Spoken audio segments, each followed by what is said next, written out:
live. Do you see? You see? It's going to say we're live. You see that? We are live. No, we're not. You Yes, think we are. No, no. I'm telling you. You think we are. You say yes, we are, and now you could be in on it, right? Because Dan Cooper, thank you so much for joining us. I saw you 10 minutes ago on YouTube, right? So I don't know, right? So now what I do, and Darren, you know this. We've been through this before, right? Look what I did. You see? I've got it ready to go. Great. Did you know this is my second today? Did you know that? Did you know I did an earlier one? I did, yeah. I did one with somebody. Nancy, you shut down all those windows. So I'll have to do this in a minute. Yeah, you did. Hold on. Nancy shut down the window. Right? Okay. So now what I do is I'm going to have to check later. I'm actually going to, you know what? Yeah, apparently it's okay, my lover, but it did shut down. That's fine. So you know what? Nancy messed up. She did. She did. Nancy messed up. So, but you know what? I'm a gentleman. Nancy, I'm sorry. You see? You see? Right? But we're listening to my music. Right? Oh, they are right there? Okay. You know what? I was wrong. I did mess up. What is that? Oh. You see? Nancy, I owe you an apology. Okay. So now what I'm going to do is I'm going to check to see if I'm live. We are live. I'm telling you, we're live. We've been live. How do I really know that?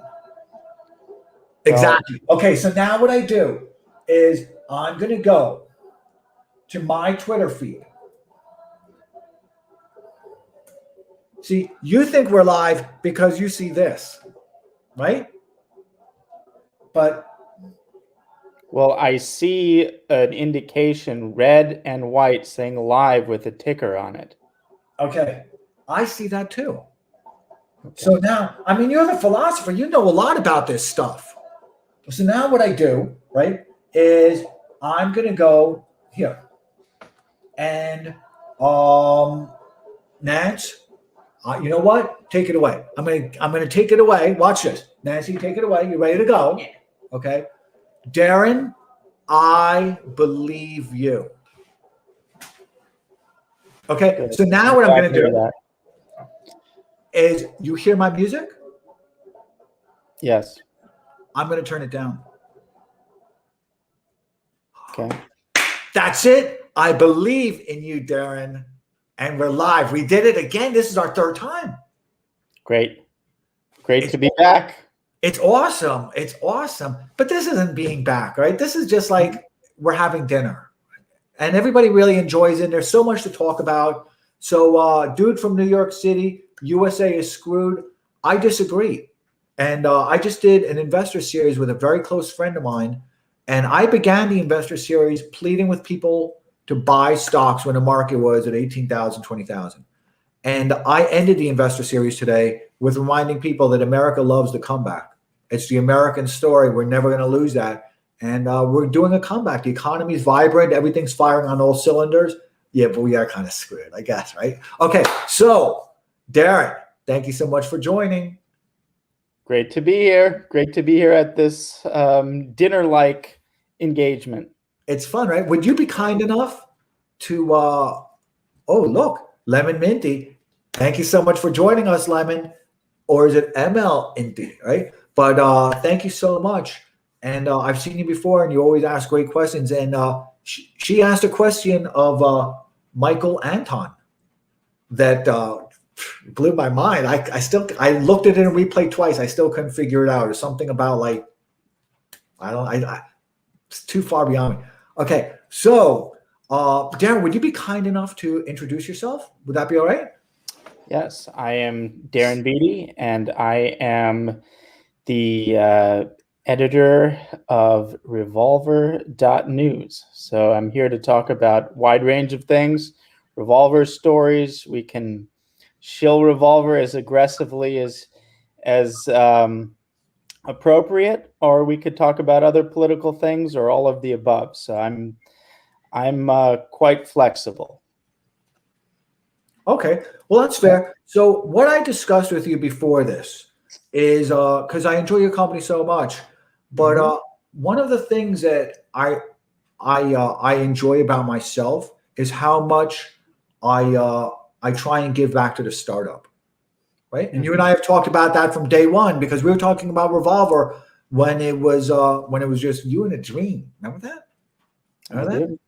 And I think people have to support the startup. I really do, because anything that a person is doing, if they're writing a book, you buy the book. If they've just done a movie, Mike Cernovich, whoever it is, you go, or John DeTute, you go see the movie.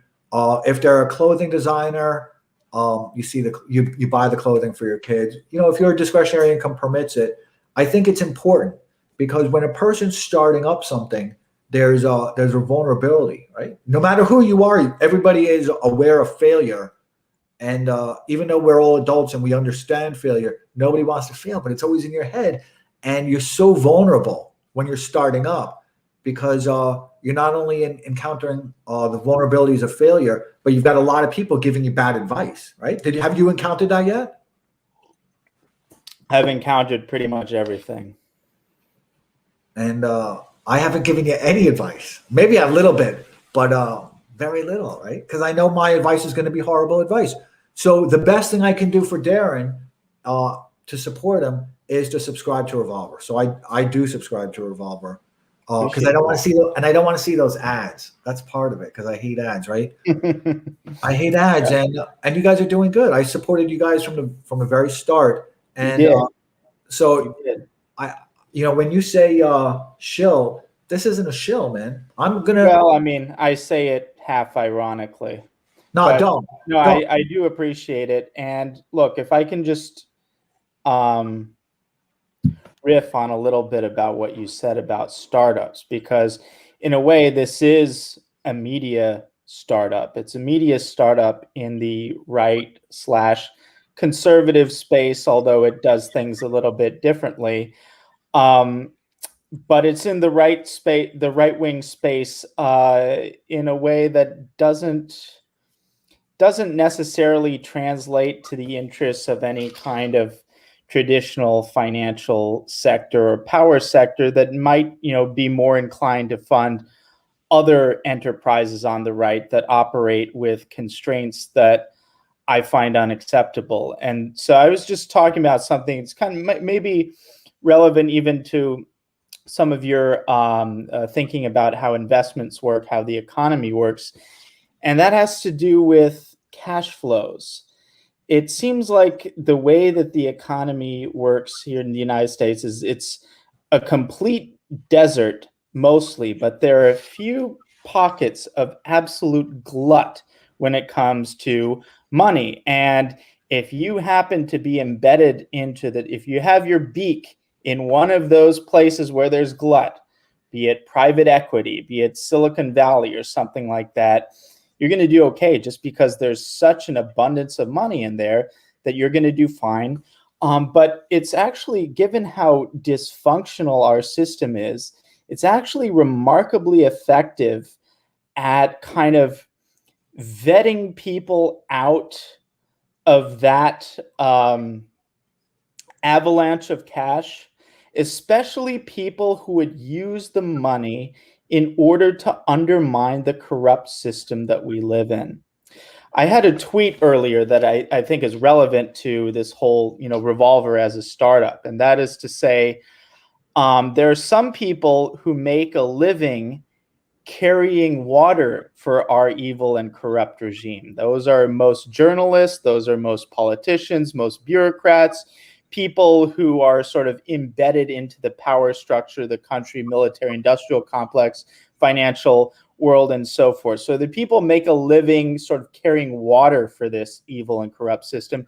There are people who make a living not carrying water for the system, but they're dependent on the system. They're the people, if you want a corporate job in America, I feel sorry for anyone who has a corporate job in America. If you want a corporate job in America, you're a slave and you have no free speech. You live in fear. You better be a drone. You better binge Netflix. You better have no original thought ever, because any even hint of an original thought is a professional liability. And it's, more than likely these days to destroy your entire professional career. So the people who make a living sort of not shilling for the system, but certainly dependent on the system. Then there's a next level, and this is a hard place to be at. I respect anyone who operates in this sphere. And those are the people who make a living independent from the system. And that's quite difficult, and I salute anyone who's able to do that. But then there's a final category that is the maximum level of difficulty that frankly isn't even supposed to be possible. And that is making a living by attacking, exposing, and undermining the corrupt system that we're in. And I like to think that Revolver is one of the few institutions out there right now that's actually doing that. And so I think, people like the content if they think this is authentic, what they're doing, if they think there's talent behind it and we're actually doing something important. I would encourage you, if you have a little bit extra, subscribe, get rid of those ads, do what you can to support this, because this is why I'm very proud to be involved in it, is that it's one of the few things out there that's actually real, that's actually making a difference, that's actually changing the narrative, and it's doing real damage to this evil and corrupt system that we all find ourselves in. So I like talking about business. So I'm actually going to talk about business as though you and I were offline, right? And I'll share my experience. I today did an investor series with a good friend of mine, Barry, who in many ways was a mentor to me. And we learned a lot of valuable lessons together. I learned a lot of valuable lessons from him. And now we're both 20 years older, and he's got a lot more lessons to teach me. And I hopefully am still a good mentee because I'm listening to them. But supporting, when I would go to sleep, even at Insperity, my old company, or TriNet, I was actually very proud of my day. And I was proud of how I felt I gave back. I felt that there was a value that I was giving back that was not just some type of an economical type of thing. Economics is important, but there's always alternatives, right? You can buy a car from a whole bunch of places. But with those companies, I felt like I was really contributing to the quality and improvement of people's lives, not just the CEO, but also the employees and everybody else within it. That's my life story, right? Mm-hmm. But your story and Revolver is there really is. Drudge Report is an artifact. I have not gone to Drudge Report, which used to be my go-to, at least 2 years. I don't even know. And it began, my leaving them even began before perhaps most people noticed it, or I'm sure other people were noticing it, but we just hadn't kind of come together and convened and said, this place is gone. I stopped going there when I thought that they were, their selection of articles, I began to see the way there was kind of changing things a little bit. And I felt like they were trying to give me a bias also that I didn't want, and that it was kind of infiltrating and encroaching upon my thinking. And I saw that it was encroaching upon my thinking in the same way that I detest of CNN or even Fox News or a whole bunch of things, right? So I think Revolver is important because there's not any alternatives. I don't want to say there's not any alternatives, but in terms of the way it articulates it, in terms of the way kind of the aesthetics of it, in terms of the way that you're curating it on Twitter, and I'm going to stop talking about this in 1 second, right? But on Twitter, what we're all doing on Twitter is we're curating our feeds, and our feeds is our reality, right? So I'm very careful with what I allow into my mind. I'm very, very careful about what I let into my mind because I know how difficult it is to take it out. And if it's bad information, it's very damaging, and it affects all these other types of things, right? So I saw Revolver from the very, very beginning. It's in my journal now for the Sicknick stories. So I actually reached out and I said, listen, I want to discuss Sicknick. I reached out to Julie Kelly 2 weeks ago. I said, I really want to discuss Sicknick. Let's do it in an open forum. I think these things are important. And I always tell people in terms of sales, I'm going to bother people with this. I'm talking a lot, but I always tell people in terms of sales that what you're really doing is you're selling a piece of yourself. And nobody should be reluctant to express that, because we are always in life, in every single moment, everything we do, we're always selling a little piece of ourselves. All that's important is that we recognize it and we're properly paid for ourselves. So apologies for all of that. Thanks, man. You're awesome. I'm a big fan of Revolver, and I'm really proud of you and what you guys are doing. Well, thank you. And you mentioned Drudge, and originally when we came out, part of our marketing was saying, look, we're the new Drudge. And it's true. We have pretty much the best aggregation out there. The homepage is excellent. It has great story selections, great headlines. If you go there once a day, multiple times a day, you will have pretty much all the information that you need in terms of the news. But really, in a certain way, to say we're the new Drudge is to not capture what Revolver actually is and what it's becoming. And with the Sicknick pieces, I think we really get closer to what it's developing into. And what I'm just as proud of as anything else is that Revolver has done some absolutely world-class investigative reporting.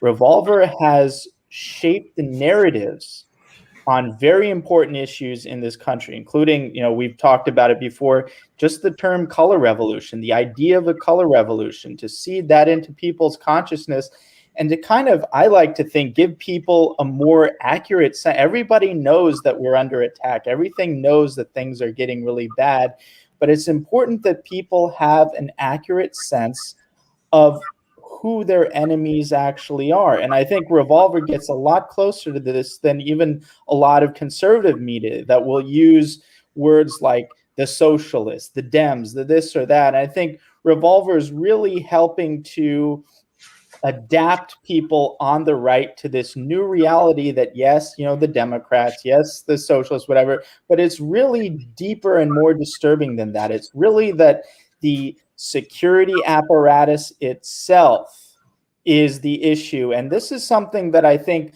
people on the left has traditionally done better at, just because it's more in line with at least their self-perception of what they're doing, even though they're really not doing it, in my view. I think the left is actually unwittingly or intentionally helping these power structures, but they need to think of themselves as challenging them. Whereas conservatives, I think dispositionally, they kind of want to support authoritative institutions. They want to be pro-FBI. They want to be pro-CIA even. They certainly want to be pro-military and DOD. And so kind of helping people to adapt to this new reality that a lot of these institutions that they are dispositionally suited to support are actually their enemies. And even more provocatively, they are greater enemies than any foreign adversary. That as much as we can talk about China or Russia or any other country, our own state, our own national security apparatus is more hostile to the American people than any foreign enemy. And that's a whopper. That's a hell of a thing to accept. And so I think Revolver is really on the frontier of getting people up to speed on this in a way that's digestible and a way that makes sense to good people who have that healthy and really admirable patriotic disposition to start with. Yeah, and I thank you for that. And you said some interesting things, and there's a lot of comments here, so I really want to get to the comments because they're so important, and we're going to get to those stories we discussed. So I see two comments I think are interesting, and I want to respond to them. So the Mighty Puck 75, thank you so much for joining us, and from YouTube, that's cool, right? Although I'm going to go to Vimeo more because I don't like commercials, and I don't want people to have a commercial experience. But so it says, I'm considering this a Revolver pitch. Good. I don't think that's a bad thing. I think it's actually very helpful that it helps Darren, it helps me kind of more elegantly explain Revolver. And I think that's really important, and kind of explain its kind of value proposition, because that's what startups do. They rely on a lot of people to kind of for their feedback. So and to rehearse and to practice the elegance of how to say things as economically as possible. So considering this revolver pitch is cool, I'm much more interested in your response to it. So please share that with me. So and Groper Poo, what a beautiful picture that is. Except I think it's politicians. At first I thought it was your family. I'm like, wow, cool, beautiful family. Your boys look good, and there's a flag. But it's not your family. In a way, it's not your family. Says Shillaway, yeah, of course, because people understand it.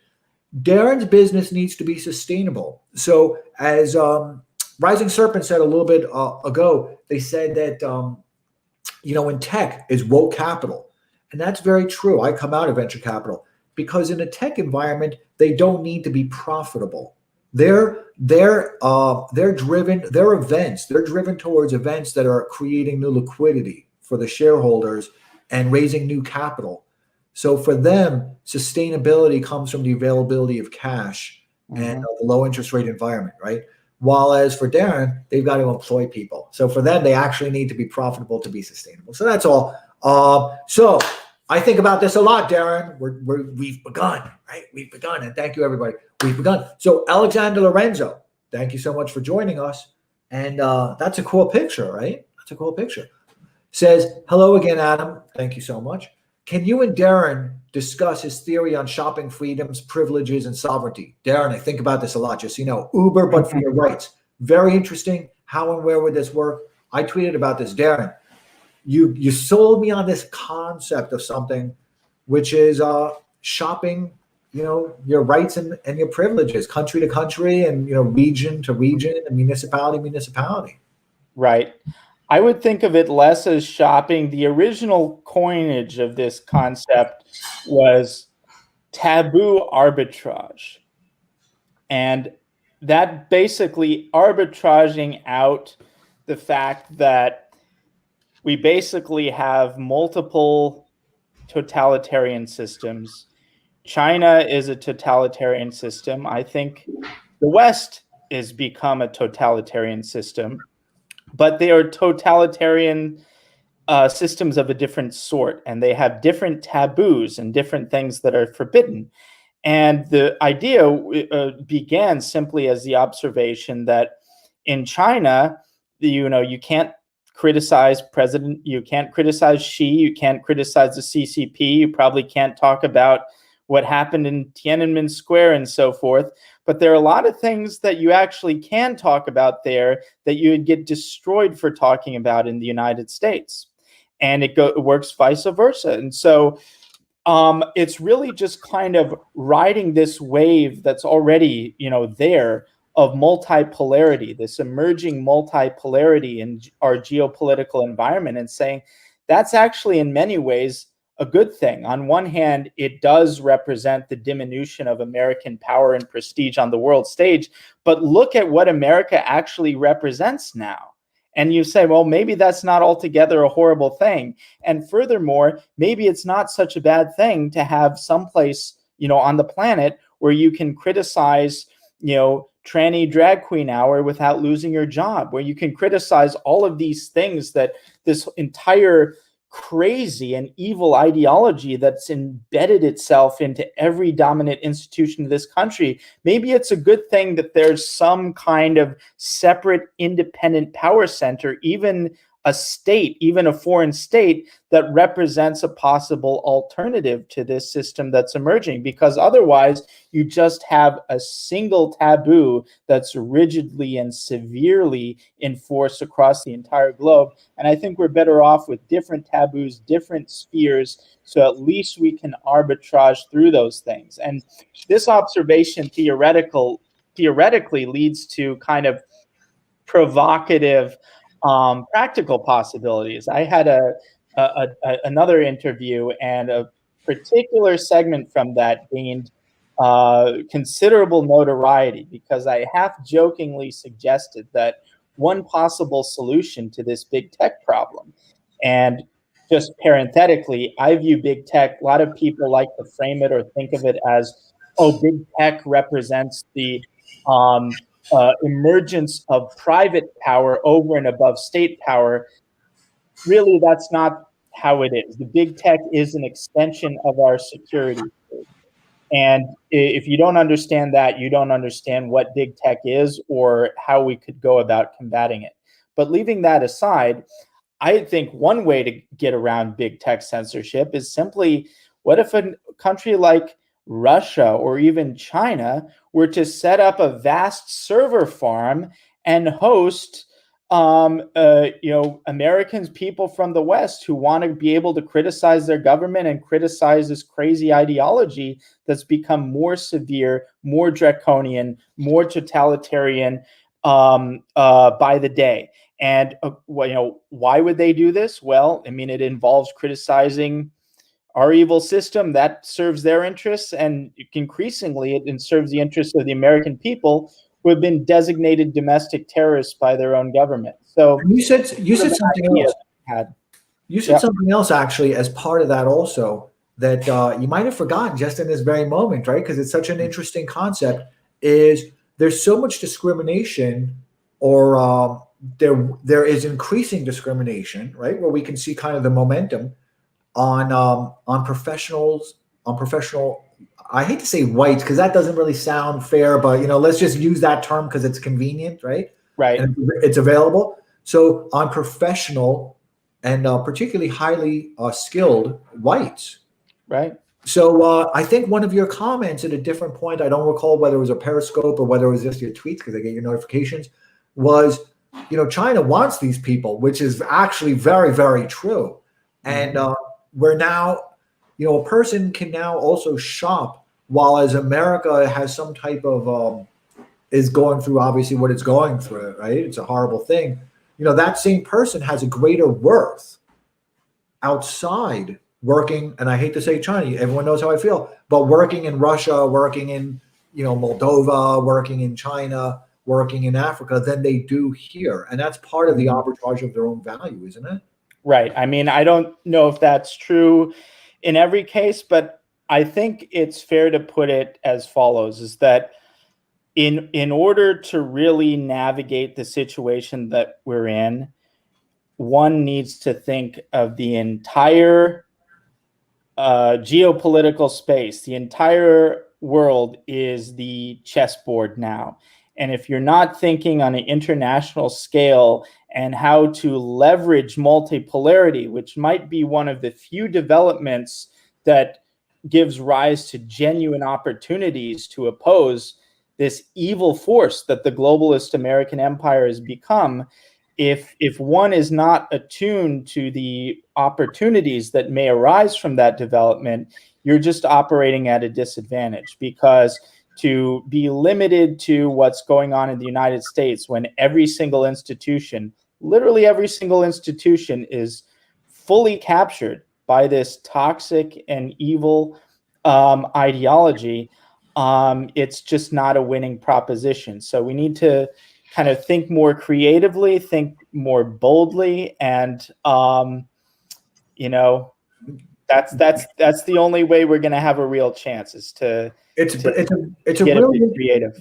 It's a really interesting idea, and it really complements. I've done 2 Periscopes on Bitcoin. I'm actually going to do another one. Milton Demers, best name on Twitter, said something to, and off Twitter, great name, said something that really kind of resonated with me, and I never thought about it as much until that moment, where she said it's kind of, and I think I said this to you before, a person's regaining their sovereignty through that, because they feel it's been so encroached on and so violated. So my legs are wool. Is that right? Am I reading that right? My legs are swole. Nice. No, that's awesome. Says what blowback? Thank you very much for joining us. My legs are swole, and congratulations. So says what blowback has Revolver faced from its outspoken output? Well, a lot. It depends on what story you want, but even in our very kind of early stage of operation, we came out of the gate pretty big and had some real narrative changing stories. I mentioned the color revolution one was probably the biggest. And when that came out, there's this new network. I mentioned we have some gluts in our otherwise entirely desiccated economy. The glut is private equity, Silicon Valley, and a third glut is so-called journalism on the disinformation extremism beat. It's amazing. They have an army of I shouldn't. I'm going to try to be polite, so I won't complete that sentence. But they have a lot of disinformation journalists here, and they're just basically cocktail waitresses for our corrupt regime. Their whole job is to first use disinformation, so-called disinformation, as the new censorship predicate. Used to be hate speech or conspiracy theory. Now it's disinformation. And they basically use that to silence any speech that counters any officially sanctioned narrative. And it's been very effective so far. And this whole kind of disinformation army of people who just really have Revolver in their sights, particularly since the color revolution piece. And that's interesting because it gets to the fact that these disinformation people, although they might not be good enough to work officially for the government, they're one step removed. There's, they're effectively spooks. They're effectively government operatives enforcing the narrative. And the color revolution narrative is particularly threatening to them because it exposes basically the United States' new way of effecting regime change overseas. And we've got a bunch of them. Anyone's been following, Revolver.NEWS, our curated content, we cover Myanmar.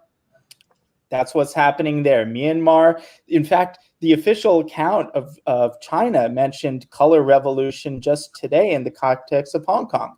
And guess what? They're right. We have many active color revolutions just against China alone. So a lot of people were really upset about that in the national security space. So people in the CIA don't like us. People in the State Department don't like us. So let me ask you a question. Do you think that the people who are participants in that, who are one step removed from, that are essentially proxies, right? The journalists are proxies. Do you think they have an awareness of the role that they're playing?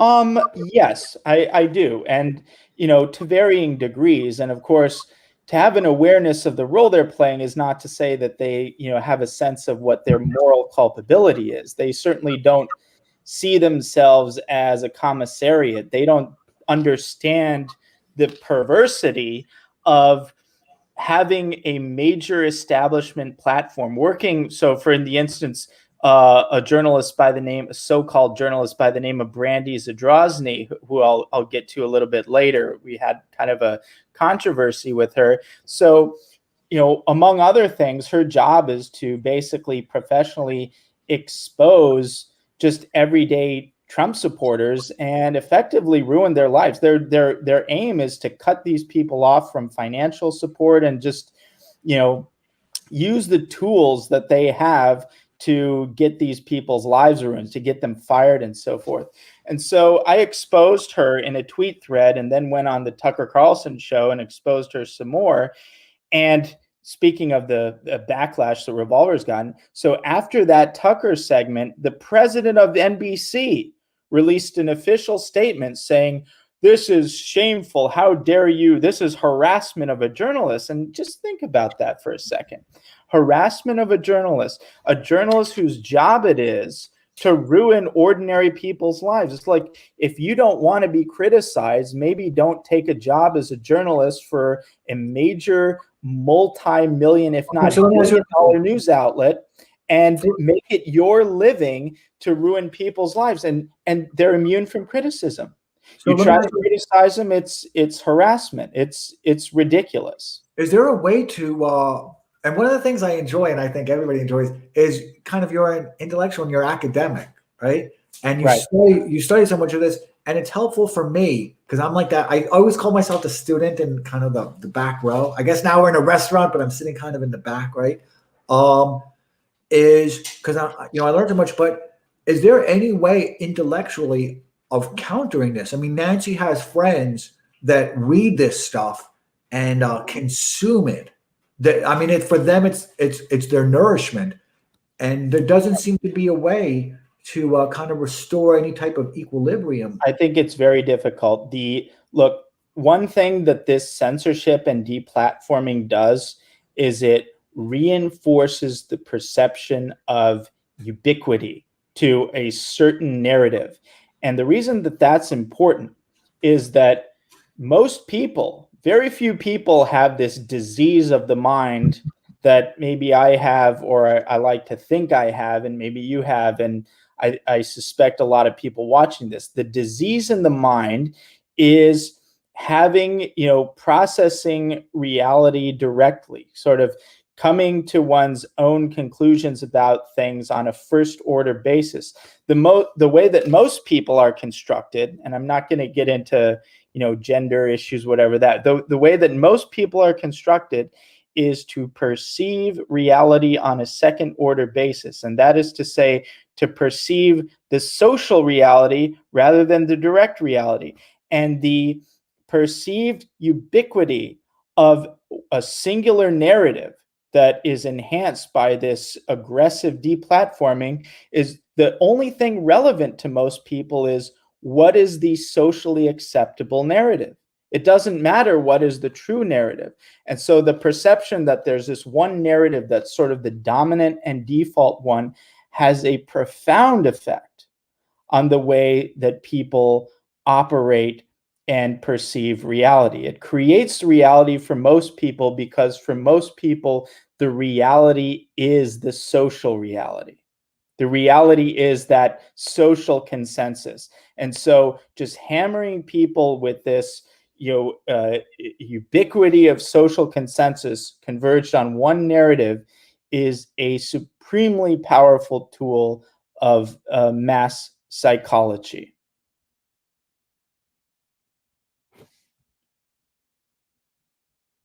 I can't hear you.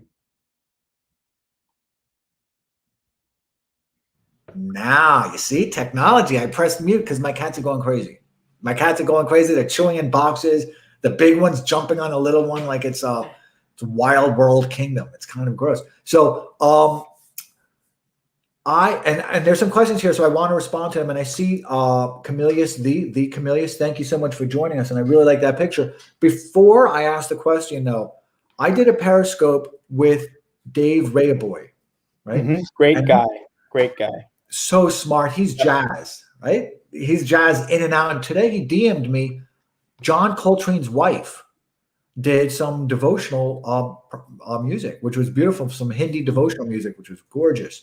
Some Maha mantras. So in the Periscope that we did, he said that I asked him about Qatar and if America is blasting out our own pro-America propaganda to Qatar as kind of a counter-adversarial type of programming.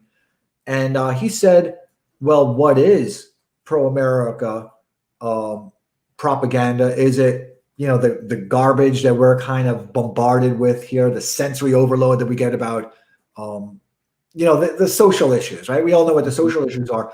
And then Michael Anton said in a Periscope that we did, we're getting a lot of propaganda. It's just that we're only getting one variant of that propaganda. What do you mean? That we're getting one variant of the propaganda we push overseas? Yeah. No. Okay. Yeah. I apologize. So Dave Rayaboy, we were talking about overseas, the counter-adversarial programming, right? Propaganda that we blast out usually through Voice of America, right? That was usually our kind of our mechanism for diffusion of these things. Yeah. And so I asked Dave Rayaboy, are we doing that? And he said, what propaganda do we have? Our propaganda is garbage that the rest of the world hates and laughs at. And, we detest it ourselves. And it is what it is about, 55 genders and teach your children this in a library setting. And then Michael Anton said that within the United States, the issue is that we have almost too much propaganda, but it's only of one type. And sure. Well, we have everybody else. No. Look, we have propaganda internally, and it's basically, if not the same, similar to the propaganda that we export overseas, which is a reason that I'm not particularly disturbed by the prospect of American prestige diminishing geopolitically, because I think the prestige has become a vehicle to purvey the same poison to the rest of the world that is been inflicted upon the American people. but I think it's no accident that these are similar types of propaganda, and this gets to the core of this color revolution thesis. And it can, there's a tendency people can be sloppy. What exactly does a color revolution mean? There's no precise definition of it, but what it really is using the combination of media control and certain social organization tools, usually achieved by means of these NGOs that we like to embed in foreign countries that can be activated as needed. They have their equivalents internally. And so what these do is they weaponize social movements. They weaponize social movements like feminism, like BLM, whatever. And whenever you look at a place that we're targeting, we always activate these NGOs, or if the country's smart enough not to allow us to put NGOs, we do the next best thing. And so what you see in Myanmar is the United States weaponizing the grievances of their minority population. You see it in how we approach China with the Uyghurs. You see it in other places. It's connected with our tendency to weaponize Islamic radicals, which we did in the 70s against the Soviet Union, and which we've done more recently up through the Arab Spring, weaponizing essentially Sunni radicals in our proxy war against Assad and Iran and so forth. And so and this is more important than it was before, because the American people have very limited tolerance for real war and real casualty. And so America is forced to lean increasingly on its comparative advantage, which is not, people think, oh, we spend so much on weapons, our comparative advantage is weapons and technology. No, our comparative advantage is bullshit. Our comparative advantage is psychological warfare. And the color revolution model is the tool that leverages that comparative advantage. We do it overseas and we do it domestically. And these kind of toxic ideologies that have kind of become something else, become more than an instrument, are also an instrument. Okay, so let me ask you a question. So, and then there's so many questions here, but when you saw, I don't recall what it was called. I just saw kind of in passing, because there really wasn't a lot of debate about it, right? There was no dialectical arguments going on about it. I'm just going to plug in the computer. Yeah. So I'll just shout it out. No, you know what? I'm going to wait. We're all going to wait. I'll turn on my music and okay. All good. All done. Okay. So I remember a few years ago, they changed the rules on propaganda being permissions for propaganda. Yep. And America being kind of where it can now be turned inward. So did you realize that there was going to be a problem then, or what happened then, and what does that mean now? Well, look, these kinds of things, unless they're thoroughly substantiated, I put myself in the shoes of listening to someone say what I say, and I can kind of lump it into the category of just kind of conspiracy types. And I'm not a conspiracy type, but I am aware of history, and now being in media, I have to be more acutely aware to how these things really function. And with slight exaggeration, I really have to say that up until the internet, the major sort of dominant media in the United States was basically all just kind of intelligence cutouts, or effectively intelligence cutouts. When you look at how it functions, and there was this very short, glorious period in American history and really world history in which there was actually a free internet that wasn't under the knee of the security state, that we could breathe for a while, to put it in those terms. But of course, that's done. Like the story of the past 5 years. Let me shift around a little bit. The free and open internet has is over. But while it was there, it was that brief exception to the rule. But for the most part, the media is there's aggressive intervention into the media, And just for an up-to-date kind of primer of how that looks like now, especially relevant to this disinformation space, anyone who's reading this, do yourself a favor, of course, after going to Revolver.NEWS and reading our latest exclusives there. But after you do that, do yourself a favor and learn all about the Integrity Initiative. We have a little bit about the Integrity Initiative in our exclusive piece on what we call Counter-American Intelligence, the Counter-American Intelligence operation being levied against the American people, naturally.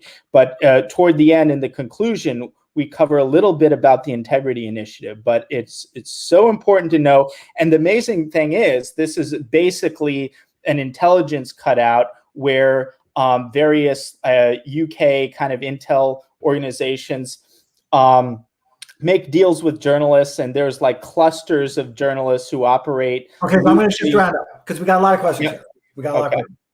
And see, somebody said while I was talking, somebody did my thing on me. They were like, "Water, please." They did that on me, like in the comments.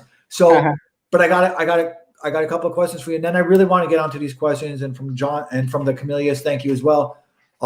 Before you started, two things, right? And I'm going to connect them. I'm going to say them quickly. Yep. Before you started Revolver.NEWS, excuse me, do you feel that, what do you feel you've learned now that you're in the media about, now that you're observing it in a kind of a clinical type of way, I suppose, because you're part of it, and also, you know, kind of an insider, right?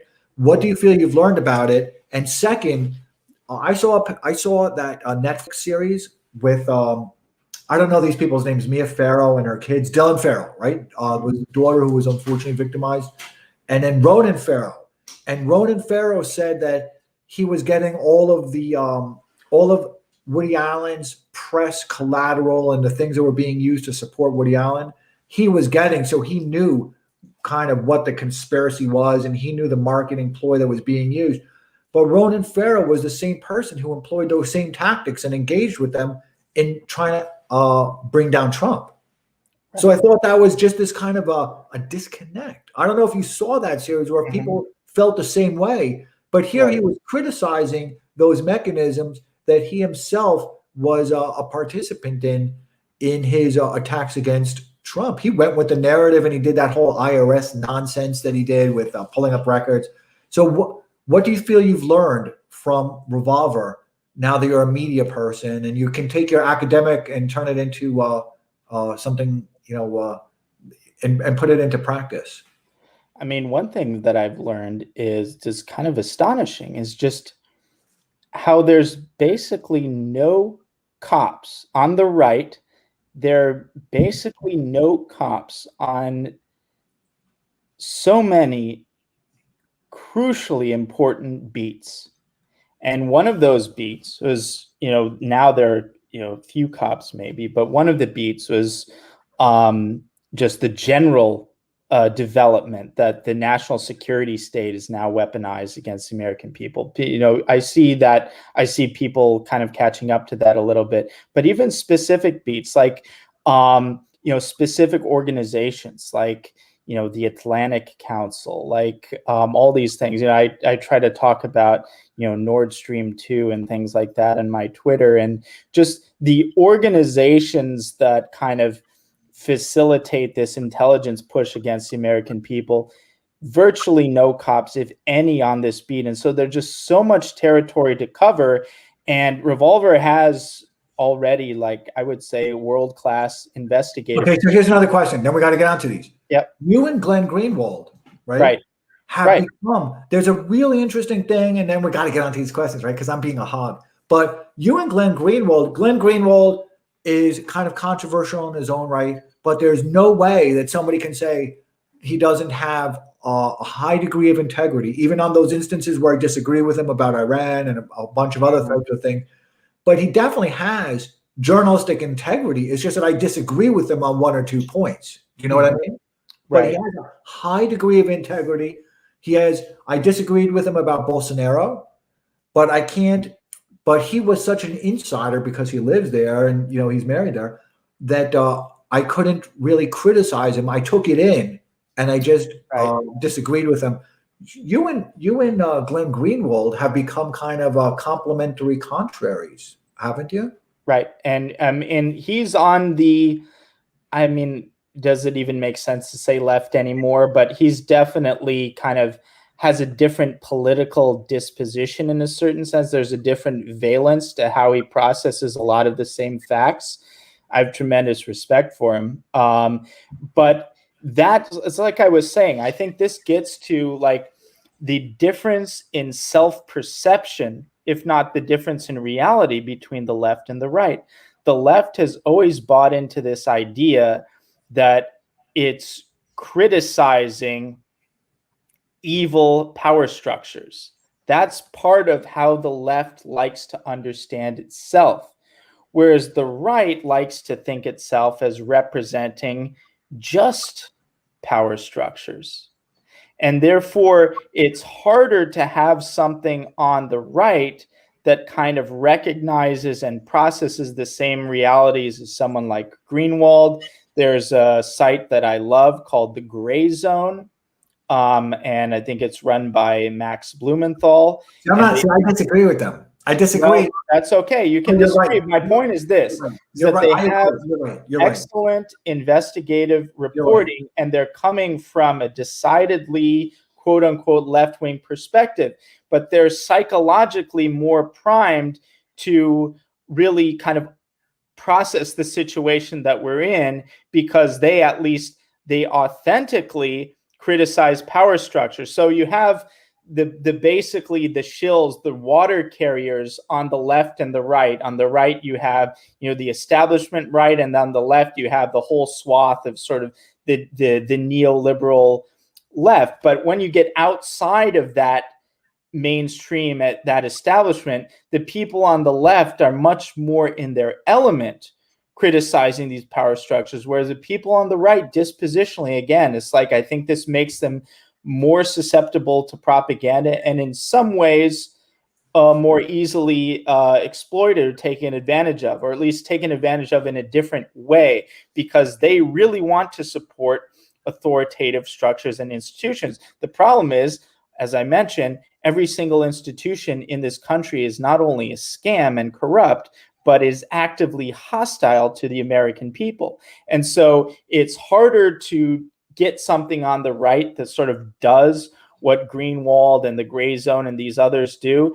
And one thing that I'm very proud of is that I see Revolver becoming, I see it serving that function, and I see our investigative team on that level, and it's getting even better. So it's just kind of exciting, and there's really nothing like that on the right. And I'm going to say one thing, and then it's time for the chameleons. I learned something very valuable right now during this right now. I was going to say Periscope, right? So I learned two things during this. This is not Periscope, and I realized as soon as I said it about the Gray Zone that because I disagree with their writing about Bolivia, right? Because I'm very familiar with the Chinese influence in Bolivia and kind of the intricacies and the complexities and the palace intrigues, they're wrong. Nevertheless, but when I thought about what I was saying after I said it, sadly, I thought about it, is I said I disagreed with them and that I didn't like them because here's a story that I didn't like, and that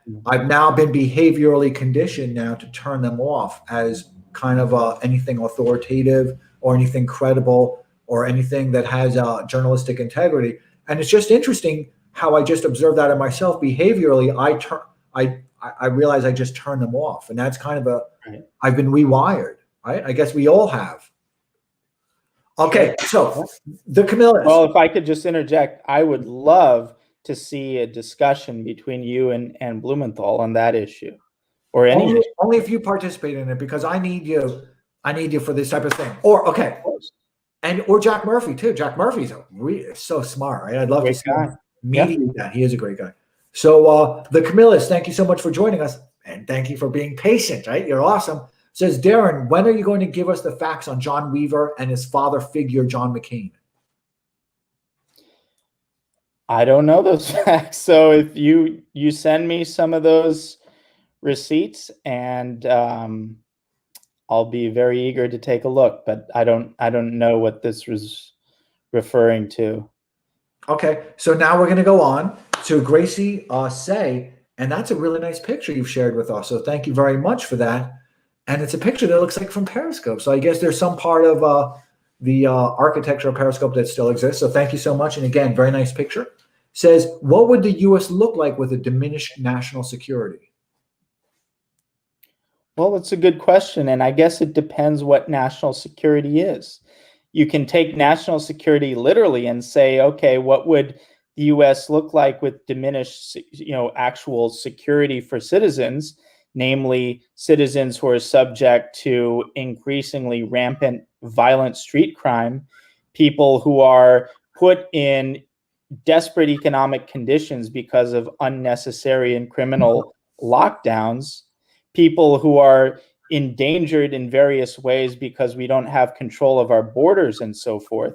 But when national security is used, it's usually used in this completely different context that, in my view, has very little, if anything, to do with the actual security and safety of Americans, and has more to do with the paychecks of people who work for companies like Raytheon and Lockheed, and to secure the spoils and the loot for the criminal scum that rule and control this country.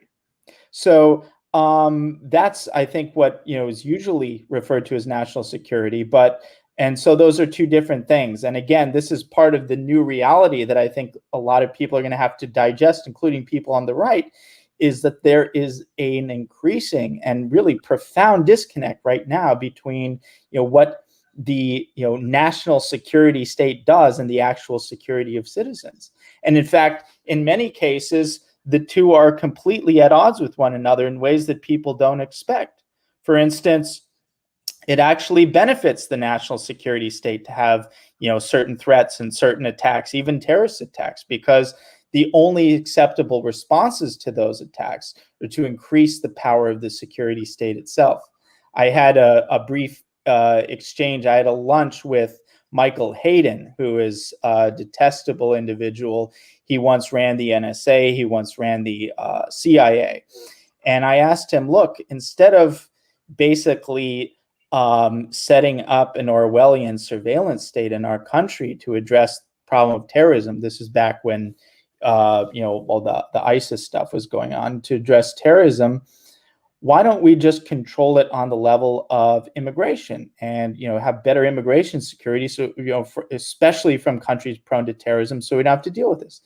He just laughed in my face, because from the security state's point of view, the only acceptable response to a terrorist attack on our shores is military engagement overseas and enhanced surveillance domestically. Okay, so we're going to continue. They've got a follow-up to that. Says, and again, thank you, Gracie Say so much for joining us.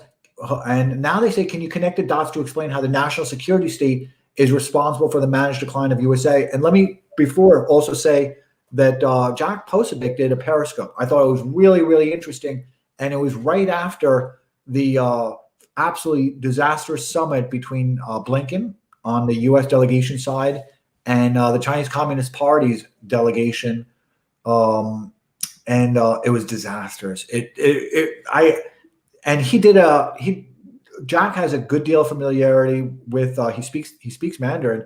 He's lived there, and he has a good understanding of the diplomacy and the culture. And as a lot of us are aware, their detestation for woke culture, right? It's a big part of the Chinese Communist Party management of the diaspora is not to allow that crap back into the country, right? Right. Yeah. So Jack Posobiec said that it was a failure for America, but in terms of what the administration is trying to have happen with a managed decline and losing our prestige, right? And doing it kind of on a schedule, it was very effective. So can you connect the dots to explain how national security state, my eyes bother, how national security state is responsible for the managed decline of the USA? Do you think some part of this is deliberate? I mean, we'd have to be more precise about what part of it and deliberate for what, for whom, because, there are different power sectors in the country. What's unfortunate is that the American people don't constitute a power sector, but there are multiple power sectors, not simply one monolithic one, and they have at times competing interests, although they're very good at joining together when it looks like the American people might get just a hint of power. So we'd have to be more precise about what exactly we mean by managed decline. So maybe that's just a longer conversation for later. Yeah, awesome. And I'm going to do something with Gray Zone only if I get to just ask like the questions, because I don't know anything, right? Mm-hmm. So Blarney Surfer, interesting question, and it leads us to one of our topics for today, right? Which is Sicknick. Said, do you think the FBI, Department of Justice, gets to the heart of January 6th, what's called the insurrection? I call it insurrection in name only. I coined that. Everyone can have it. Mm-hmm. So, do you think the FBI, Department of Justice, gets to the heart of the of January 6th? Will transparency prevail? That's an interesting question. One might say that they're not going to get to the heart of it because they're already in the belly of it, and we'll see. We'll see to what extent that's actually the case. But there's a lot of weird things going on with 1/6, as you mentioned. Revolver's latest investigative push. We've had absolutely blockbuster investigative series on the Sicknick issue, beginning with the fact that, the media originally came out with this, we called it a MAGA blood libel. And that's precisely what it was. This narrative that the riot was deadly and police officers were killed by the protesters in a particularly violent way by being bludgeoned, that the officer was bludgeoned to death with a fire extinguisher. And we asked certain pointed questions about that. And the New York Times ended up retracting that part of the narrative, of course, not without the damage being done. And now they shifted to this bear spray thing. Okay, now he was killed with bear spray. Well, the latest investigative piece that Revolver did. Now, I encourage everyone, go to Revolver.NEWS and read this piece. You're going to get a sense of the investigative chops that we have. And it's going to blow your mind, the discrepancy between what the New York Times narrative is and what actually is going on.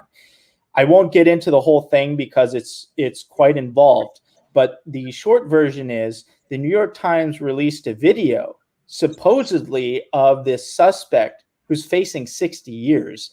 This suspect who released the bear spray, and this somehow led to the death of Sicknick, even though they're not even alleging that because they're not even charging, there's no murder charge.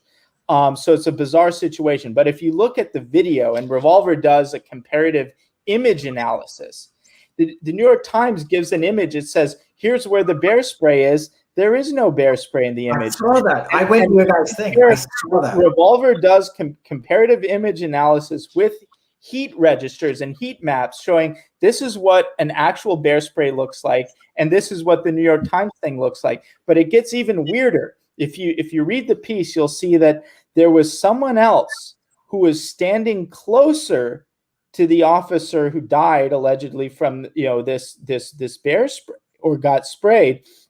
There was someone wearing similar, if not identical, clothing who is standing closer, who does actually have a verifiable stream of bear spray. So it's not even clear that this suspect who's facing 60 years was actually the person who sprayed anything at all. So it's just a really weird thing.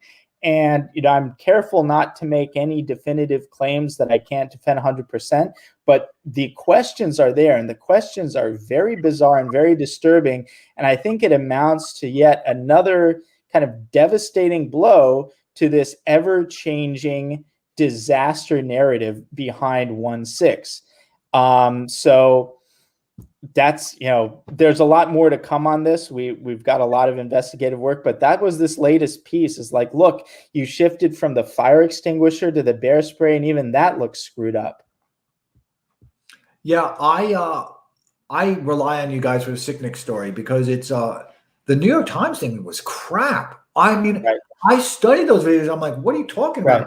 And in fact, I hate to use that phrase. It was mostly peaceful protest, but it was a mostly peaceful protest. I mean, it really was. And then you compare it to the ones I did a thread that I call like white people going crazy or something, right? It's these like latte sippers because these people are crazy. And it was all these white people burning down Starbucks and everything. And in one of them, it had CNN. And there's this like building burning behind them, and they're calling it a peaceful protest, right? It was funny. Right. You guys have done a really good job of it. So the New York Times thing, right? I watched all those videos, and I'm like, what am I missing? But the one that it was a series, and then this happened, and it was kind of a sequence. And in those like fifth or sixth within the sequence of videos, where it was supposed to be it was described throughout the Twitter universe, which I pay attention to, as kind of a proof positive, right? And there was nothing there.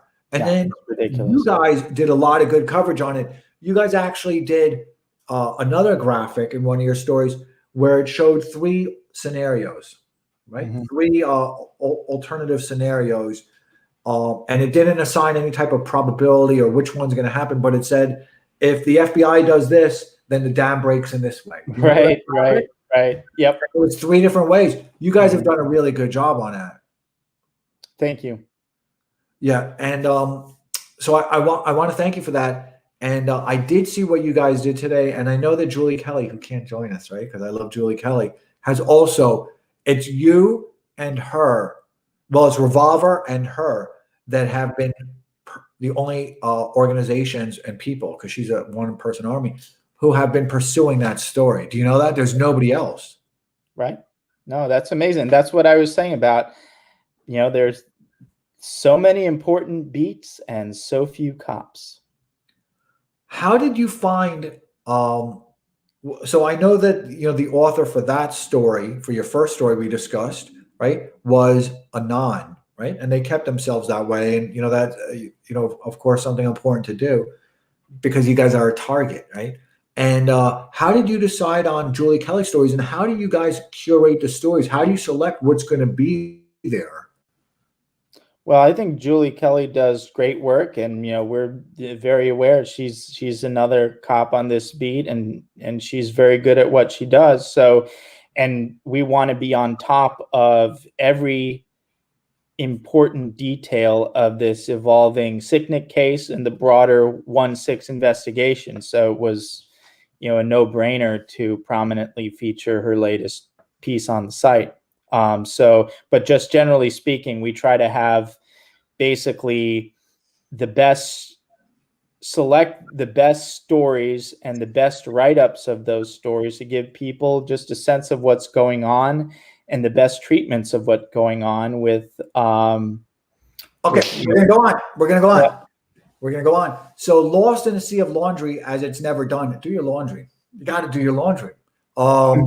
We all got to do it, right? It's kind of frustrating. I actually have to go outside to do the laundry, right? So I'm a city boy. So, lost in a sea of laundry as it's never done says, great stream, Adam. Thank you very much, and Darren. I've been buying the classics for my family. Can you suggest where to begin with Locke and Hobbes? See, I knew you would like that.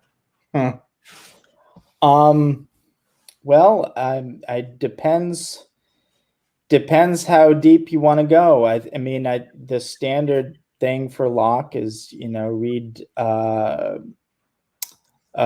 the second treatise, and for Hobbes, the Leviathan is usually what people go to.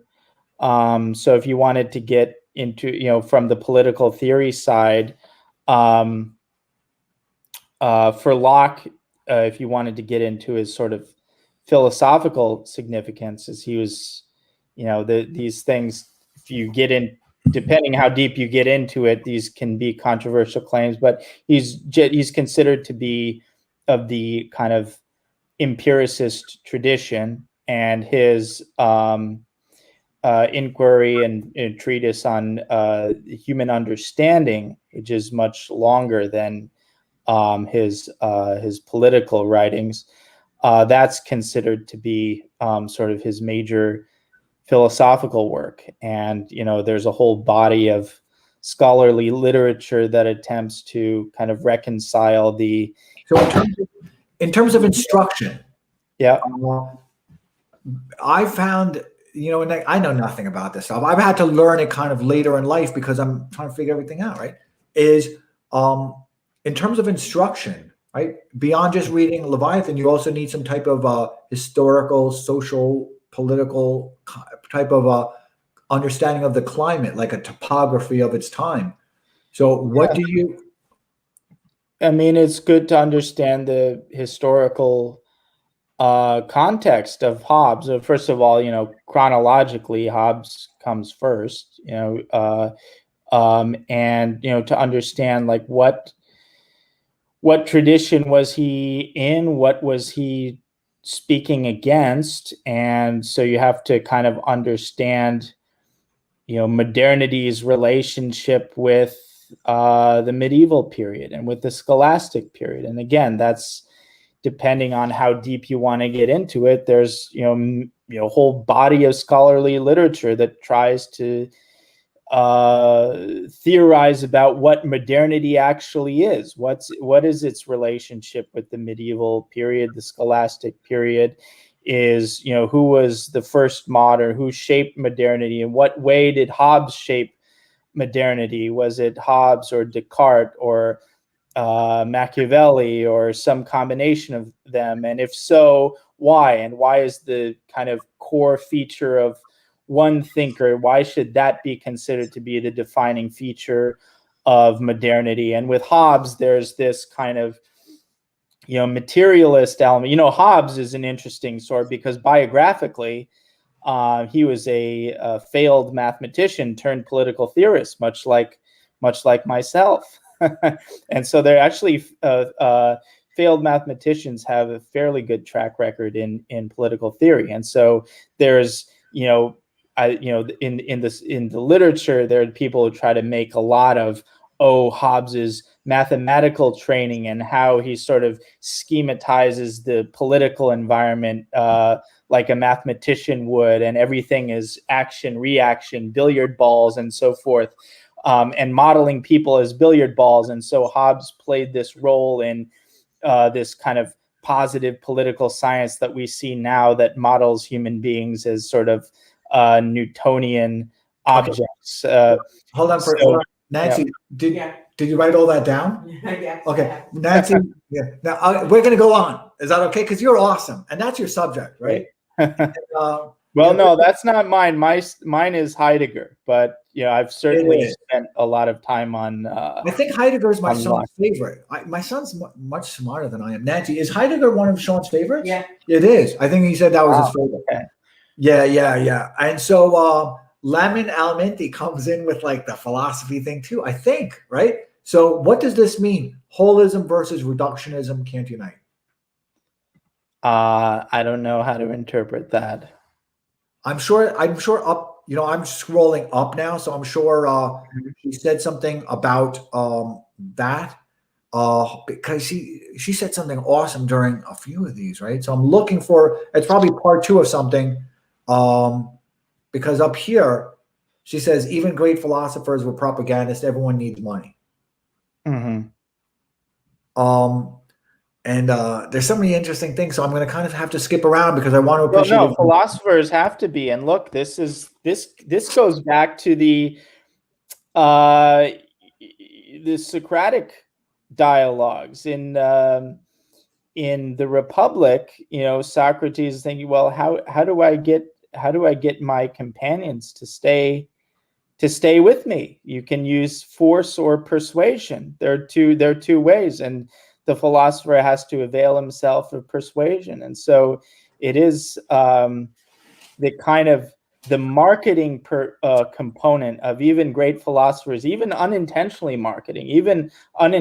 marketing through authenticity and profundity. It has to be presented in the right way in order to have an effect. And so yes, like philosophers in some ways have to be the most effective propagandists. And there's a Keynes quote from John Maynard Keynes that I like. He has a joke about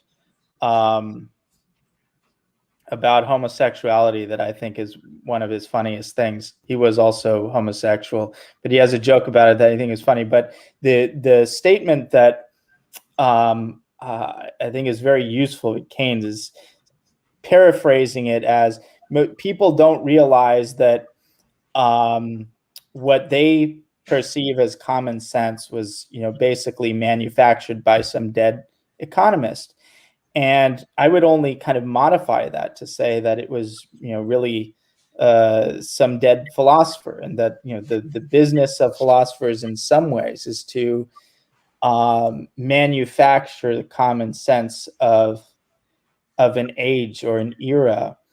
And that's why philosophy can be quite powerful. And, even if people aren't interested in philosophy, as the saying goes, it's interested in them, because their understanding of the world, their perception of the world, their whole mode of being in the world is conditioned by so many things that they can choose not to understand it, but it doesn't mean that it's not there. And so, most of the time when, people think they're getting at original thoughts, it's just getting at something that's a small sliver of this. Okay, so that brings us to the follow-up to that. And thank you, Nancy. You've been taking notes on that, right? Yeah. You got that? Nancy's got that too. She's got that also. So, Rising Serpent, thank you again so much for joining us. And I did an investor series today. It was the last one. And I was so happy that so many people joined us. And I asked a lot of people what they thought of it. I thought it was important to close up on a good message with that. Important from a mentor. So Rising Serpent, thank you again, says, is there more propaganda now, or are we better at pattern recognition because of the internet? Well, I mean, in a way, there's more propaganda simply because the abundance that is enabled by the internet as a medium. I don't think we're really, I don't see any indication that we're better at pattern recognition. But that's just my sense. Well, so now that you're, now that you're actually in the industry and you've got to observe these things kind of more surgically, I guess, insert your philosophy word, because I don't know, right? But you're kind of observing these things more as an industry participant, and kind of how these things kind of assemble into a narrative. You've got more pattern recognition now that you're surveying all these stories. Oh, sure. And along all several dimensions. Just the stuff that people like is sometimes surprising to me. The things that I would like or gravitate to, not always the things that turn out to be the most popular. And so just kind of getting a trial and error and seeing, what things hit, what things don't hit. So here's the question for you then. What stories are you surprised at that do hit, and what stories are you surprised at that haven't hit? That's a good question.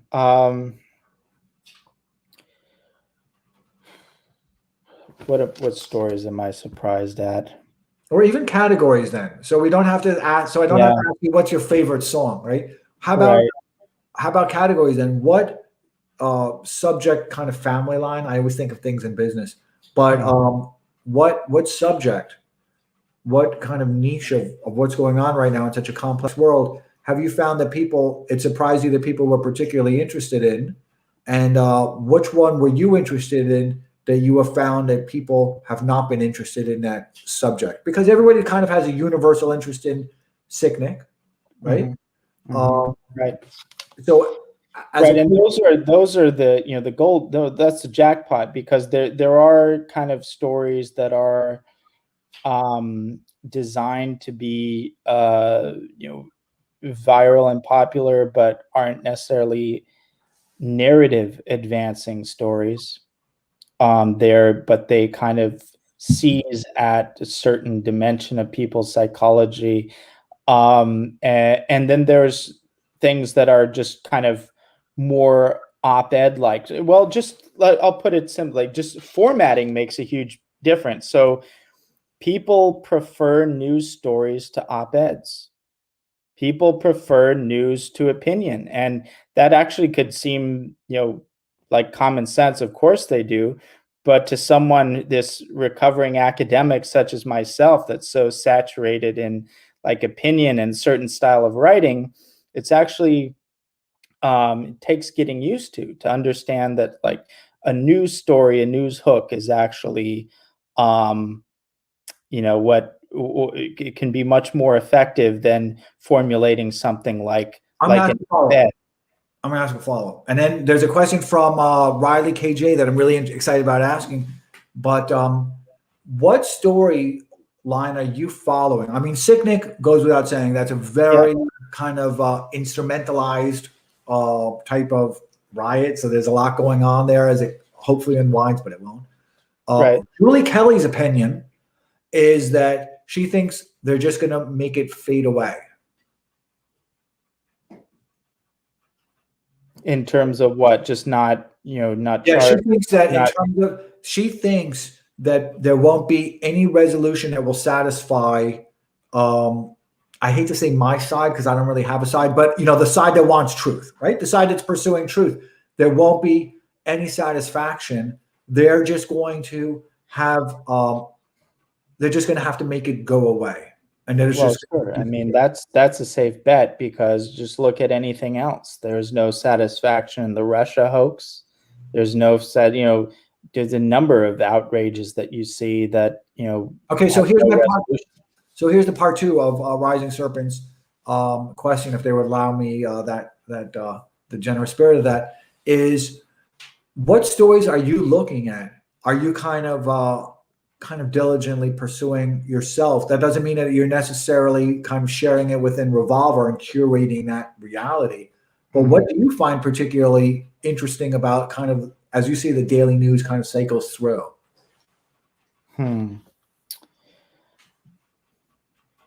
Well, I think, the big story, it's not some kind of niche story, but I think the ramping up of this kind of new Cold War with China is very interesting. It has a lot of interesting dimensions. So I try to stay on top of that. Okay, so here's a question. Now we're going back to, this is Riley KJ, so thank you so much. And I see the spacesuit, so I'll take the spacesuit, even though it carries the Chinese Communist Party's. Oh, it's not. It's actually Russia. I can't really see it from here, but I'm looking at the colors. It looks like it might be Russia, actually, which is cool because I'm a Space Force guy. So they say like the Atlantic Council. So I'm gonna ask you as part of that question. Can you now see Atlantic Council propaganda infused into the things that you're reading, where you can see kind of the same phrases, the same language, the same type of assembly of words in one outlet to another and one article to another? Absolutely. Atlantic Council is probably the most prominent intelligence cutout that's associated with the Color Revolution network. It's sort of a propaganda arm of the U.S. government. But it's very aligned with sort of NATO objectives and so forth. So anything you see relative to Russia hoax, obsession with Russia, Atlantic Council is funded in part by Burisma, which is set up to counterpoise Gazprom. And that's all about political leverage over Europe. And Putin has used Gazprom and his leverage through Gazprom, and generally Russia's sort of leverage is sort of the energy conduit into Europe, as a means of countervailing a lot of our color revolution operations in Eastern Europe and so forth. And so this gets into a much broader issue, but Atlantic Council is absolutely a whole part of the Russia hoax, Russiagate hoax. It is absolutely a nexus point for key color revolution operatives and narrative formations. And this things that a lot of people don't know is it has a subsidiary called the DFR Lab, And the DFR labs played a very, very important role in the censorship of the once free and open internet. So Atlantic Council's many roles, many functions. It's an studied institution, and Revolver is going to be talking a lot more about them in the coming months. Okay, and and there's a lot of questions, but I want to get onto a story that you're discussing right now because we discussed this offline. It's not that story. It's not that story either. Hold on, I want to find this story. Subscribe. Yeah, it's that one, which is strange because I actually know some of the people that are mentioned within it. Right? It's kind of odd, but surveillance has always been a business interest of mine from the venture capital side. So the Revolver article is very important, and it says the FBI is deploying a creepy sentiment analysis tool to screen the National Guard for pro-Trump sympathies. Can you discuss that a little bit? Yeah, well, so there's this Senator Duckworth, and this is part of this broader purge. There's this term counterintelligence, which is basically identifying internal threats to our security apparatus, usually in this foreign context, or a Russian spy, and this job of the counterintelligence to find the Russian spy who's been embedded in the FBI and so forth. But now what you see is basically this cleanse, this purging operation to get rid of anyone with MAGA sympathies, anyone who's adjacent to Trump in any way, from the entire defense sector. And so instead of calling this counterintelligence, Revolver calls it counter-American intelligence. It's not American counterintelligence, it's counter-American intelligence.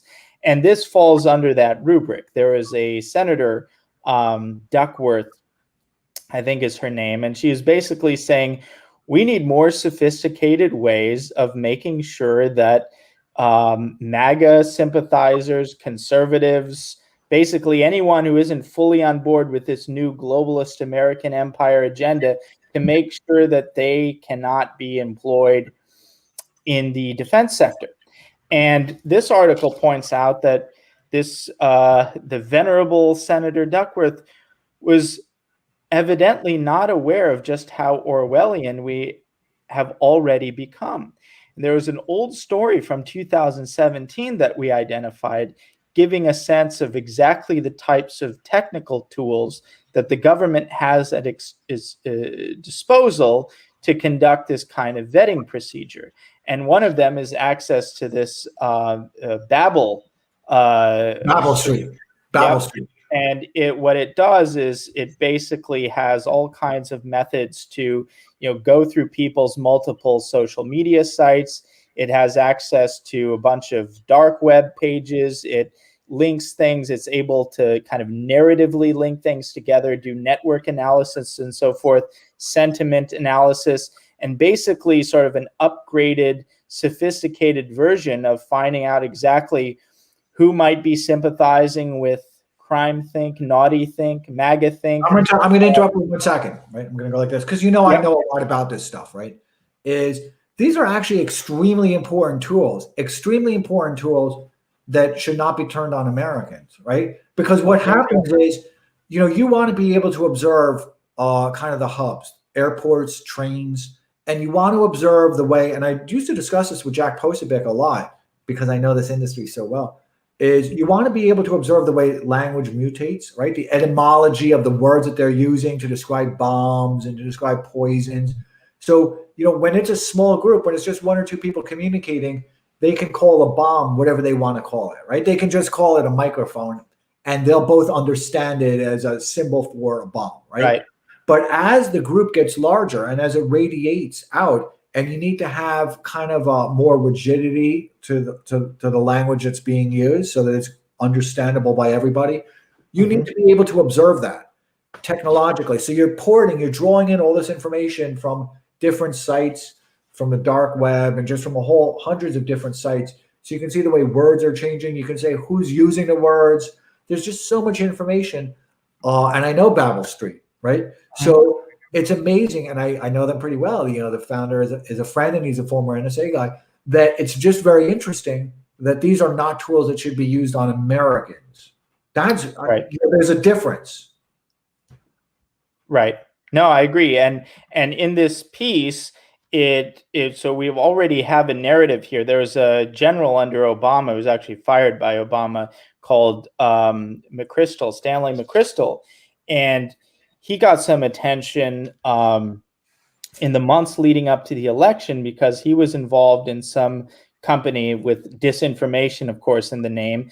And basically what this company was doing is repurposing information warfare tools originally designed to combat ISIS, repurposing that against MAGA supporters. So again, it's like there are two dimensions here. One is that we are in sort of part of this great reset, or whatever you want to call it, involves a full-scale ideological purge. And a precondition for purging the entire country is first purging our security apparatus and our defense sector. And so that's why you see it especially aggressively in those sectors.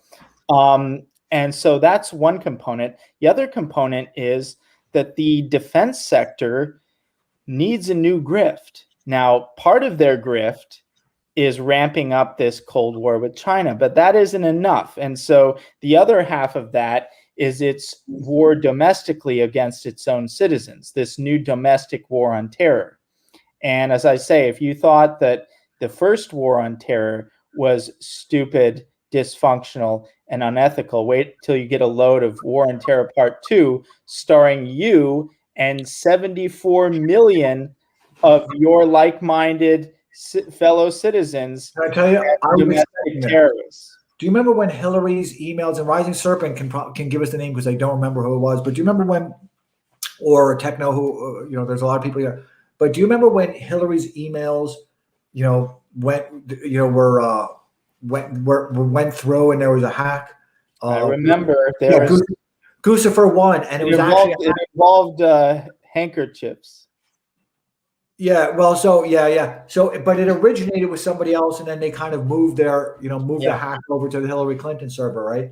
So, and if somebody can remind me who that first person was, and if Darren, if you see the comment, because I've got a whole queue of comments here coming up. So if you see the comment, tell me who it was. But that person was actually also engaged with brokering an arms deal. I believe it was in Syria, and they wanted to arm both sides.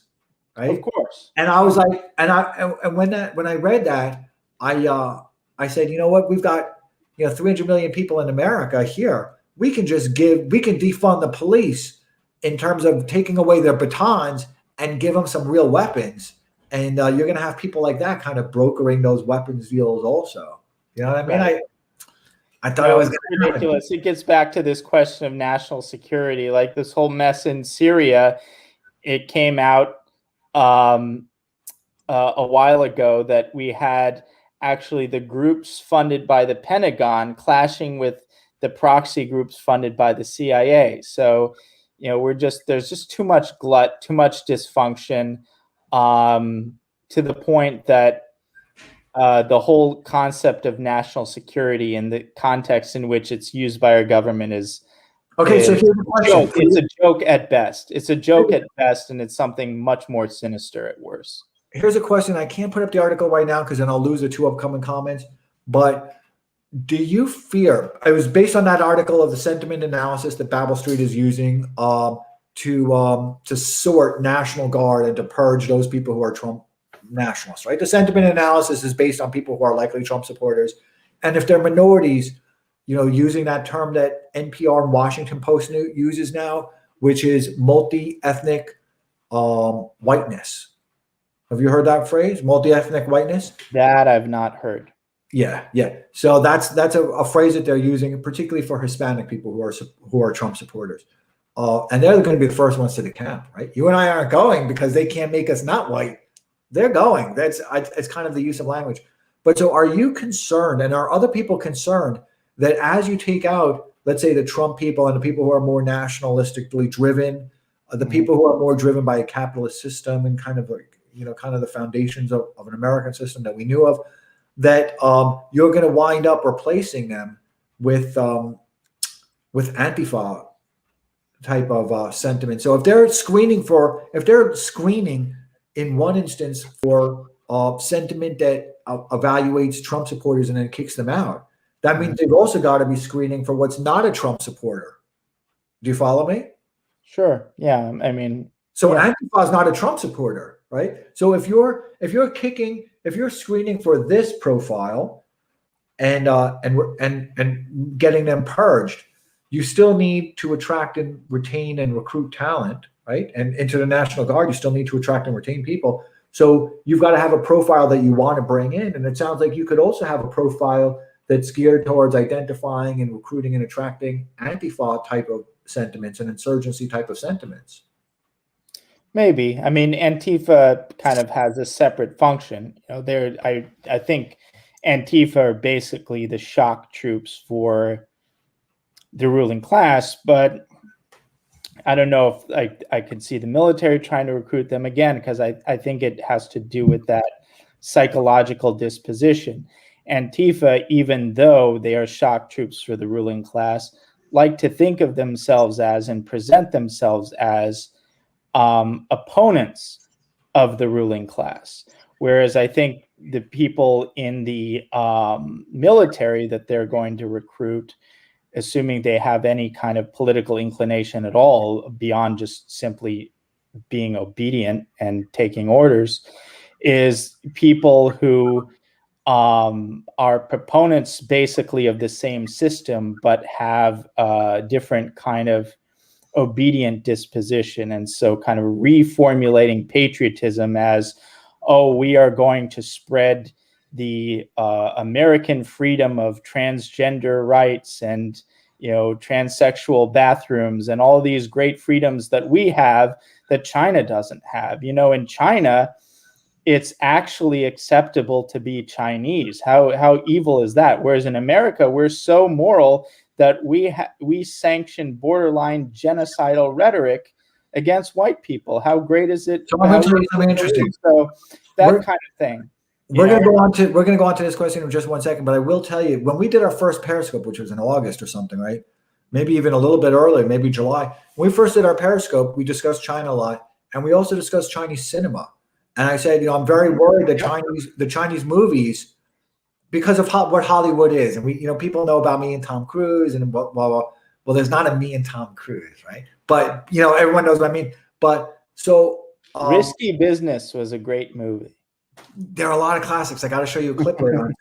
But nevertheless, China has always had a difficulty because they destroyed 50 million people, right? They can't talk about anything from the 1930s, from the Civil War, to, you know, the 1980s. It doesn't exist in Chinese history. It literally doesn't exist, which is why a lot of their movies have a mythological past, right? Where everyone's flying around with kung fu knives. And I used to love those movies. And then they have a mythical future where they own space, right? They own space. But everything is science fiction. Nothing is really tethered to a reality. And the only contemporary stuff that they have is nonsense about, my daughter just came from America and she came back with these ideas, and now we've got to deal with it as a family because she's crazy, right? That's what a lot of their cinema is actually about. And hatred of Japan, right? A lot of their cinema is also settling old scores against Japan in particular, right? So movies like Ip Man, IP Man, are really designed to be anti-Japan propaganda. So, but their movies that goes back to Darren, you broke up. I didn't break up. Darren broke up. You're into Bruce Lee, but some of the... Hold on, Darren, you're breaking up a little bit. Look at that picture that he got stopped on, right? You see that picture? That's crazy. Maybe I broke up. Can you imagine? I didn't break up. I'm still here. So Darren, just sign off and then sign back on, and we'll see you in a second. Because there's a lot of good questions for Darren. Darren, again, I'll text you. So everyone's got to wait a second while I text Darren, right? So, but look at that picture that he got stopped on. Isn't that funny? So now I'm going to text Darren. Everyone gets to see me text Darren. What I was going to say, well, all right, we're back. We cut out for a little bit. I was about to text you. Okay, we were talking about the cinema, right? Right. And I was just going to say that this sort of jingoistic characteristic is nothing new. And in fact, I think in all of Bruce Lee's movies, he never had the Chinese as the enemy. And in particular, one of the best movies that he did is Chinese Connection. I believe is also a Japanese I think enemy. that was called The Big Boss or something, right? It was released as The Big Boss. Well, The Big Boss, no, that was Fists of Fury. Yeah, that's right. That's right. That's so I had that poster. But so their movies, so Chinese movies, obviously they've got a lot of talent, right? They've got a lot of people who can write good movies. They've got a lot of people who can act. I mean, they've got talent. And also Bruce Lee, by the way, he was 1/4 German. Just Was an he interesting really? tidbit. Yep. Oh wow, that was really cool. I'm gonna find a reason to bring that up into a conversation. I've been saving that for many years. I finally got to use it. I can't wait to get into an argument and like bet on that one or something. I'll find a way. I'm good at that. So, but their movies suck. They really do. I mean, it just is what it is. Right. And people have told me that they're beginning to replace American movies with Korean movies and with movies that are coming out of other countries, because our movies since we did our thing in August, first Periscope, Nancy, are our movies terrible? Yeah, they've been really bad. They're horrible. We're trapped at home with horrible. It's all science fiction crap that sucks. And it's always got some type of a woke infusion into it. And they're just horrible movies. I really do worry about what happens. If America declines, I'll be able to kind of quantify and qualify it by our movies. So Wizard Predicts, thank you so much for being here. Darren, I want Wizard Predicts. Do you know Wizard Predicts, incidentally? Do you guys follow each other? Or do people follow each other? I don't. Okay, so probably. Yeah, you should. Wizard Predicts is actually awesome.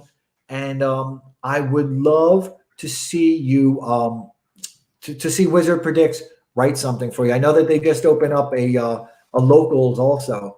They're a kind of a capsule news, right? Mm-hmm. So their Twitter handle is wizard_predicts. Then they've got their electionwiz.locals.com, and then they've got their electionwiz.com, which is where I go to. So those are the capsules that pop up. I don't get the Google capsules. I get the Election Wiz capsules. I watched a lot of those hearings, that are going on right now, the court cases that are going on right now. So hopefully they'll write something. Hopefully it'll be a Revolver. Nevertheless, they say, Darren, are you as bullish on America's future as Adam is? Well, that's an interesting question, because once we began this stream, I guess it's not a Periscope, whatever it is, when we began the stream, you reminded your viewers of your position that you always be bullish on America, and you referenced the stock market as this kind of reinforcement of proof of this position. And then you concluded by saying, but yeah, we are screwed, which was an interesting sequence in formulation. And so I guess it depends what the bullish means. And, we kind of, if you follow my Twitter, you know that I'm not the biggest booster and fan of Boeing.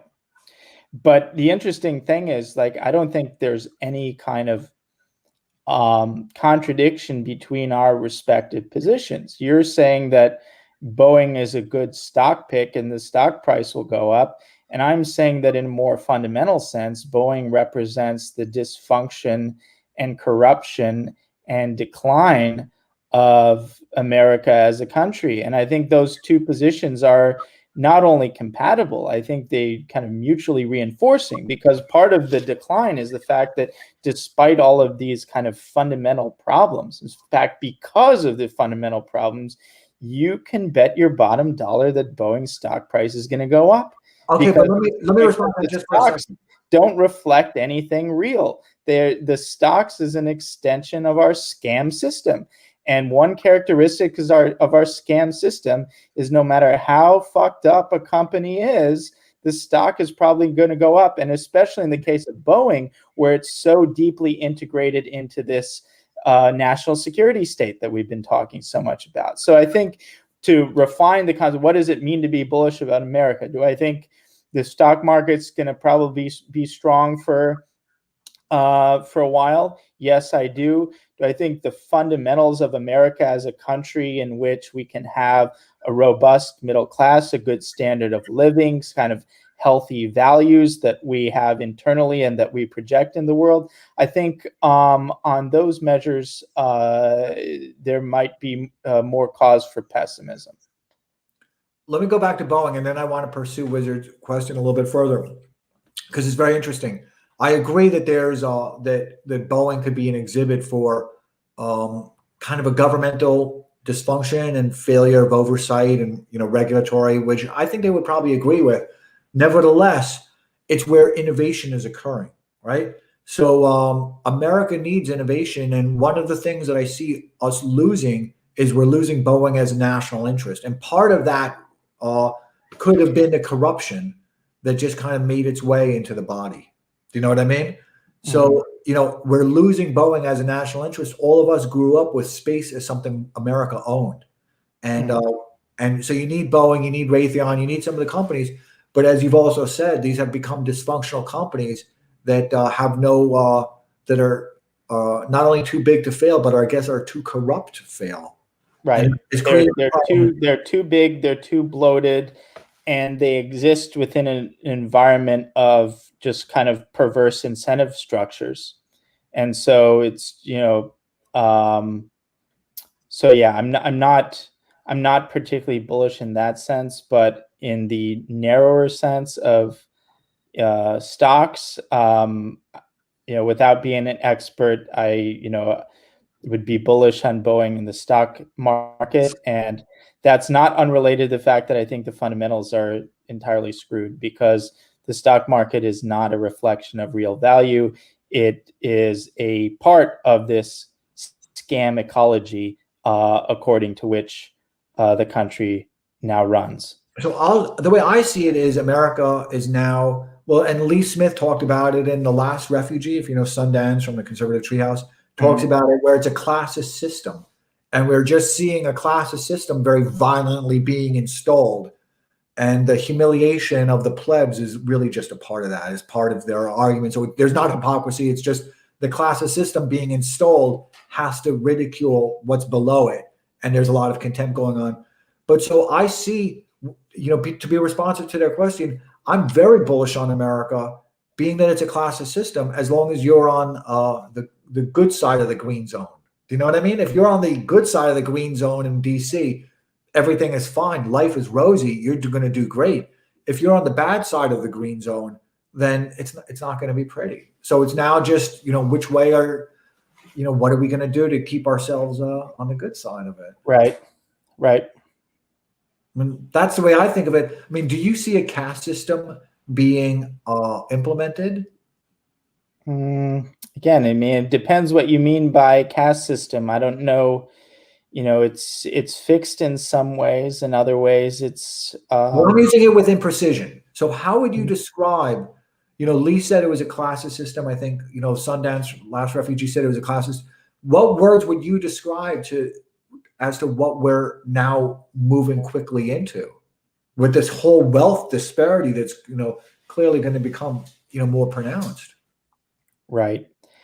Well, there's certainly identifiable classes, like the oligarchs, the people who exist to support the oligarchs, in a more direct sense. Then there's the kind of peasants, and that's basically what it is. But I think that the interplay of ideology and how everything's so radically conditioned by ideology, and I think even the so-called oligarchs, for as much power as they have, can be destroyed if they run afoul of the ideology, at least in a public sense. And they might have more leeway than the average peasant, but it's not enough leeway to justify a characterization other than to say it's kind of a.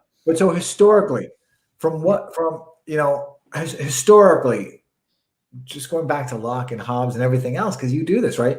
Is there a period of time, or is there something where you can kind of draw a similarities and say, this is what happened at this time, and this is how the social classes were distinct and discern the social classes, and this is how that system was, a loop was created to keep that system in power, to keep the regime in power? I don't know. I mean, there are antecedents depending on, for different characteristics and different dimensions of what we have now. I think what we have now is something quite new. And also, to use the term class system, class suggests something fixed, whereas I think we're in such a tumultuous transitional phase that the suggestion of fixedness that comes with the word like class is maybe premature, because things are so disruptive, so tumultuous, so fickle and transitional that yes, there are classes, yes, there's this great transfer of power, but exactly how it all equilibrates, that's yet to be kind of resolved and ironed out. So I would say, we also need to add something that captures this tumultuous and really transitional element of this time that we're in. There's two really interesting questions here, and I unfortunately I skipped off with this one. Oh, I found it back, right? And I appreciate everybody's patience, because there's so many good questions and I'm trying to see them. So I recognize that. Do you recognize that? We've seen that one before. What is that? What image is that? Darren Beattie 2021 has a cool image, and I'm trying to remember because they told me. I forgot. Tell me again. Do you recognize it, Darren? I don't. Okay. Darren, can someone who is America First leverage their person of color immigrant identity to fight this regime? Sure.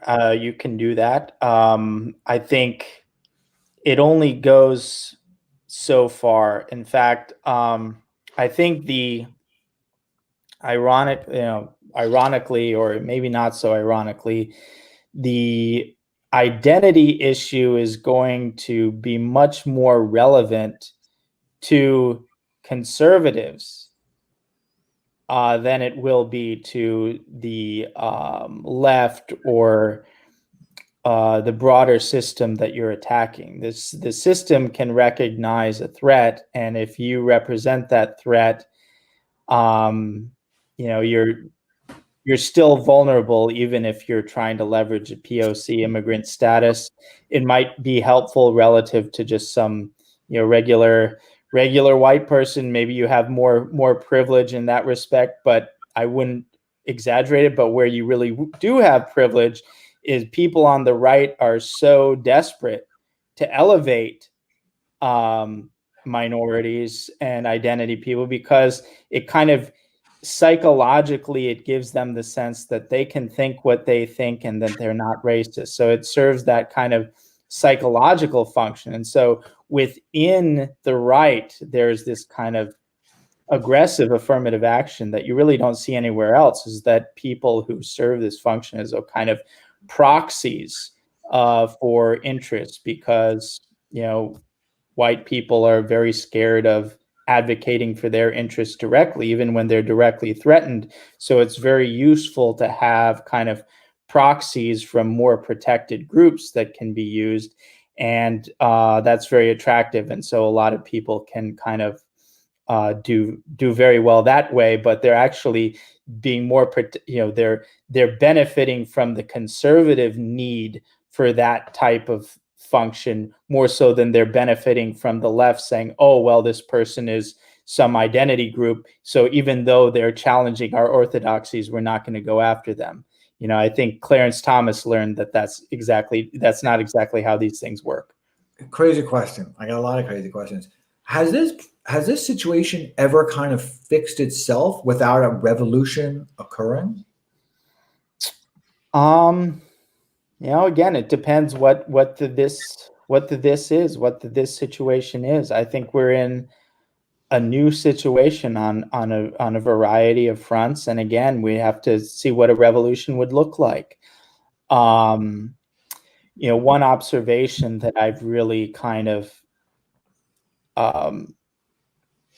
coalesced on is that there's no such thing as a peasant revolt, in the sense that any kind of revolution of the sort that you're suggesting, not necessarily violent revolution, just kind of any kind of resistance, it can't come simply from quote unquote the people or from populism. In order for anything to really work and not just be a scam, it has to have legitimate buy-in from at least one major sector or faction of the ruling class, and or just some faction of independent power. It could even be a foreign country, but it needs buy-in from a faction that actually has power. And populism simply and as such, I think, is subject to that limitation and caveat, that populism or populist issues or causes or movements without legitimate buy-in from a real faction of the ruling class or some powerful faction is just not going to go anywhere, and it will end up effectively as a scam, even if it channels authentic sentiments from the population. Okay, so do people only revolt? And I think about this a lot, right? Do people only revolt when they're starving? So is the ruling regime just going to keep everybody fed enough so that they don't take to the streets and tear things down?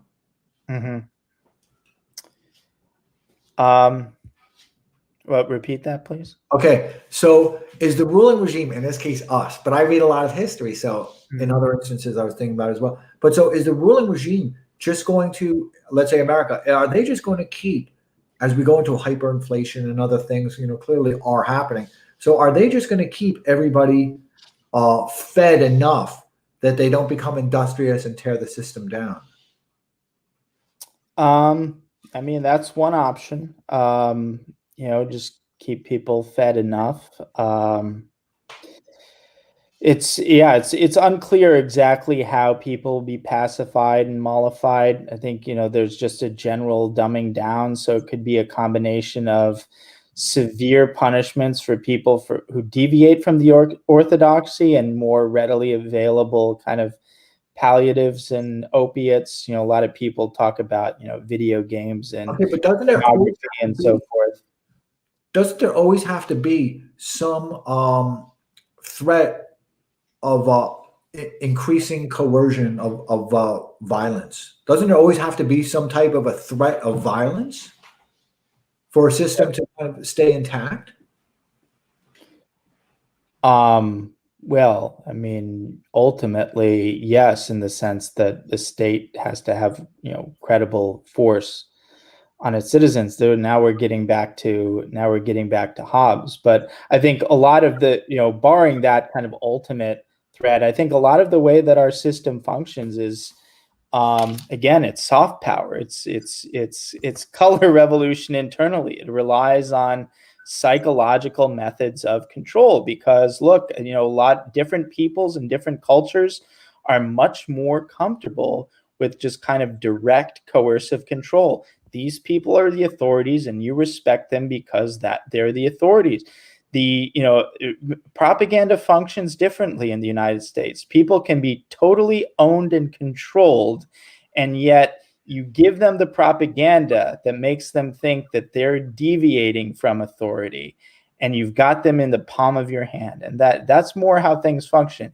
You get the cattle to behave, but you get them to think that they're being individuals when they behave. The rebel with the tattoo, and everyone gets the same tattoo, that kind of thing. It requires a different type of propaganda. And certainly that's a big difference between the Chinese and the Americans, but it's also a difference between sort of the Anglosphere and Americans and people in continental Europe. I've noticed that propaganda and social conditioning function a lot differently in a place like Germany or Sweden than it does in the United States. The United States requires a different type of propaganda. It's much more insidious, I think. It's more sophisticated, but it's different and it's not obvious. And You know why some of that is? I think about keep this a people lot. controlled, but you have them think that they're being brave individuals. You know why some of this is, and I think about this a lot. There's so many questions, but in Germany, right?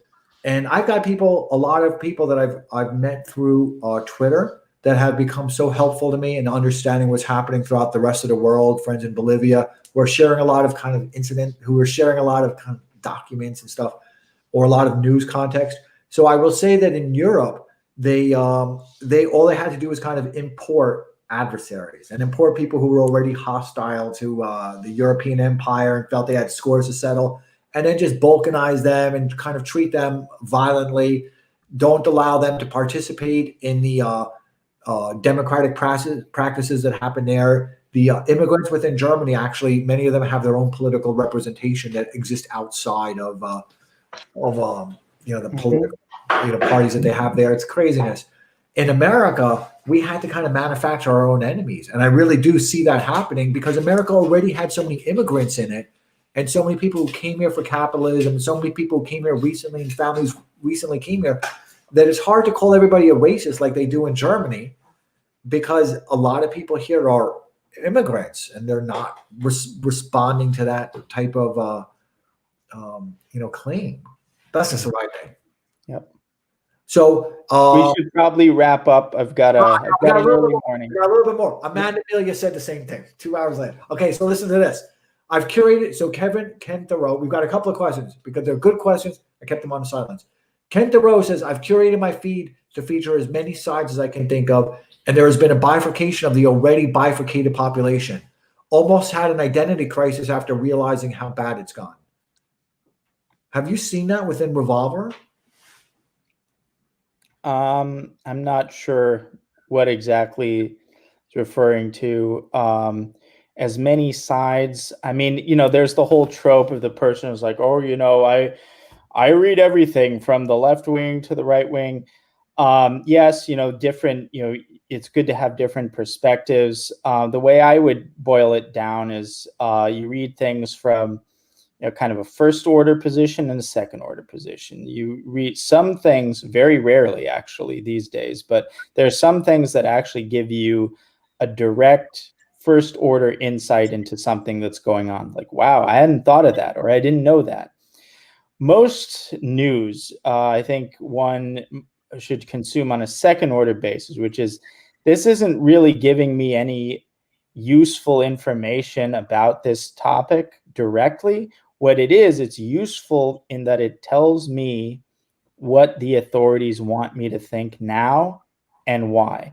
And analyzing it from that perspective can help one to understand sort of the broader plot line. Oh, now the New York Times is writing a story about this. What's going on here? Oh, now the New York Times is writing a piece on, say, this minority group in Myanmar. That's fishy. There must be a color revolution underway, So you learn how to read the signals and what that means. You say, oh, I'm going to go to, the Atlantic Council and see what they're up to. But you have to be able to interpret what that means. But if you're saying, oh, I'm going there because this is some kind of valid perspective that I need to balance out other things, I think we're in such a severe environment right now in terms of propaganda that, yes, there's a little bit of that, but mostly that's from a bygone era, if it ever was applicable in the first place. But there is an equivalent of that. For instance, non-regime sanctioned media. Like, I think you go to Revolver.NEWS and you go to the gray zone, you can read those on a first order level. Whereas if you go to any of the kind of more establishment outlets, that's useful because it tells you what the ruling class wants you to think, not because it's giving you any first order direct insights that can be useful to you. And from what you see just within Revolver, do you see kind of an effect of Are you observing how long people spend on the site and what stories they click through? I mean, do you have that type of complicated analytics yet? The complicated analytics of what? Of people, how they kind of navigate the site and what sites, what pages they're going to, what pages. Yeah, I mean, it's not ultra sophisticated, but we have a sense of like what pages people are going to, when, where they're from, how long they stay on the page, stuff like that. You're doing your own sentiment analysis, or you're not, of like what stories a person arrives at the site, they land on this page, and then do you have any type of way of predicting the route that they'll take within Revolver? Like then they might go to this story. You may like this story. Do you have? No, we don't have that type of. Yeah. It's going to be interesting as you guys continue to progress. Kind of the psychographics and demographic models you're going to get. So there's just a few more questions. We're going to rip through them. I promise you, because they've been patient and they've been there since the beginning. So Stephen Pettian, and I like that image. And I think those are the laser eyes. Darren, do you know what the laser eyes are? No. Bitcoin. Terminator 2? It's Bitcoin. So Steve Pettian says, Darren, isn't individual liberty or sovereignty human nature, and therefore there'll be pushback? No, I don't think it's human nature. If there is a human nature, it's not individual liberty. Although there could be a pushback still, but I wouldn't predicate that on the existence of kind of a natural individual liberty or so forth. In fact, in many ways, I think you kind of have the opposite, that people are very socially conditioned and social creatures. And even what we think of as individual liberty, when you really look at it, is also very socially conditioned and involves a lot of presuppositions. We're going to get on to the last question. I think this is an interesting question. So I want you to take it because they presented it in such a non-inflammatory way, but it's a question that a lot of people have about kind of their own identity and how they can help better explain their own identity. So Riley KJ, how does Darren defend against a constant racist insult? So a lot of your positions can easily be, characterized in an Antifa type of belligerence as racism. I mean, that's the big, weapon that Antifa as a cultural movement holds, is that anything that's opposed to Antifa is racist. Mm-hmm. Right. Well, I mean, that's just what it is. It's interesting how the question is formulated. The racist insult. I mean, it's an insult. It's like, how do you do, one dimension you can say, well, you take it like any other insult. You take it like someone calls you a moron, an idiot, stupid, ugly. How do you take it as somebody, it's just an insult without real content. It's an insult that's loaded with a lot of moral valence that's used as a very effective instrument to control people, precisely because there's that social control mechanism. People are terrified of being called racist, and in particular, white people are terrified of being called racist. And so another kind of dimension, another possible answer is to say, it's like, it's a very peculiar feature of this, inverted moral universe that we live in, where like being a quote unquote racist is the worst possible thing you can be. It's like it's in some ways worse reputationally than being a murderer, being a thief, being disloyal. Like, you can think of a panoply of horrible things you can be. And it's kind of weird that we exist in this moral universe in which being a racist is like the ultimate evil, like the summum malum.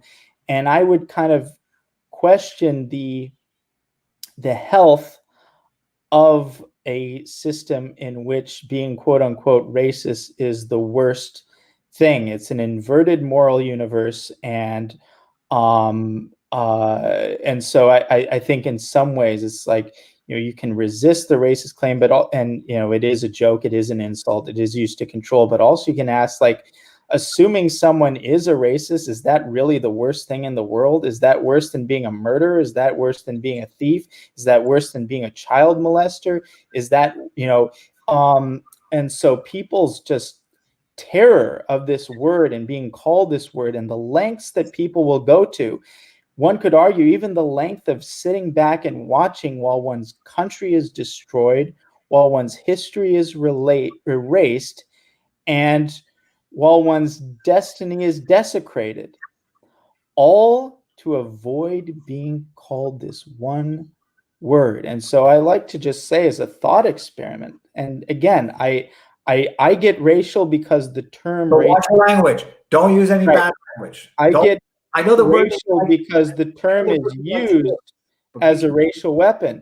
And so I say, just imagine a universe. Watch the word. I know. Imagine a country in which white people were not scared of being called racist. Oh, that's what would it look like? I thought you were gonna use the example they used in July in our first one, which wasn't an offensive word. Your point then was, could Jeff Bezos or Elon Musk endure if they called somebody a foul, racist name? Right. Could their careers and their reputations and their prestige, would it stay intact if they were to use such racist language? Right. The other kind of just funny, like if people have been in ethics class or philosophy class, there are these just totally vapid things called trolley experiments, meant to kind of tease out our latent ethical intuitions. And I had a kind of mock trolley experiment that gets to this same point, which is that imagine you're in a train, in a trolley, and it's set on the tracks to run over one of the greatest countries in the world and just destroy the country metaphorically, or just run over a bunch of children. And the only way to switch the tracks would be to scream a racial epithet, the worst racial epithet I think people can imagine what it is. The only way to switch the trolley to the clean tracks rather than run over a bunch of kids or destroy a country is to shout, this racist slur, would you do it? And just kind of, that I think is sort of a humorous, off the wall example. But again, it's meant to get at this point that it's weird that we live in this country where, like, in the whole constellation of bad things one can do or be, somehow being quote unquote racist is the summa malum, and that this term and this inverted morality is used to control people in such a profound and deep way. We're going to close with two things. Okay, we're going to close in 2 minutes. And I want to share with everybody something funny, right? Everybody's going to get to see something really funny. Nancy thought it was funny. You got to watch this. Darren, you're going to love this. It was Michael Anton. You want to see the first 2 minutes of it? All right, let's see it. Watch. Everybody watch this. Watch what I do. We did it. Do you know that? You're a philosopher, right? You're a philosopher. You're a political. I'm strict about the use of that word per my teacher, although he died when I was 3, but the person whose books I read, Leo Strauss, was very, he reserved that for people, I think, way above me. He wouldn't even call himself a philosopher, whereas I would. But I'm so far below you that what Strauss is to you, you are to me. You see that? So you're a philosopher. So we're live. What do you think about that? You got to think about that. All right. It's exciting. Yeah. It's exciting. So there are people joining us, and I want you to introduce yourself in just a moment, right? First, I'm going to ask you a question. You see that? Thank you so much, Bo, for being here. And I saw you earlier today. I do an investor series, and the investor series, we were discussing China with China baseball. Oh, I got to turn down my music, right? I got to turn down my music. Bo is here, and they say it's live. And as a philosopher, you must know who that's a picture of, right? Do you know who they have an image of that? Do you know who that is? It kind of looks like Tom Cruise as Maverick from Top Gun to me. America's greatest actor. He is. He's America's. Is that right?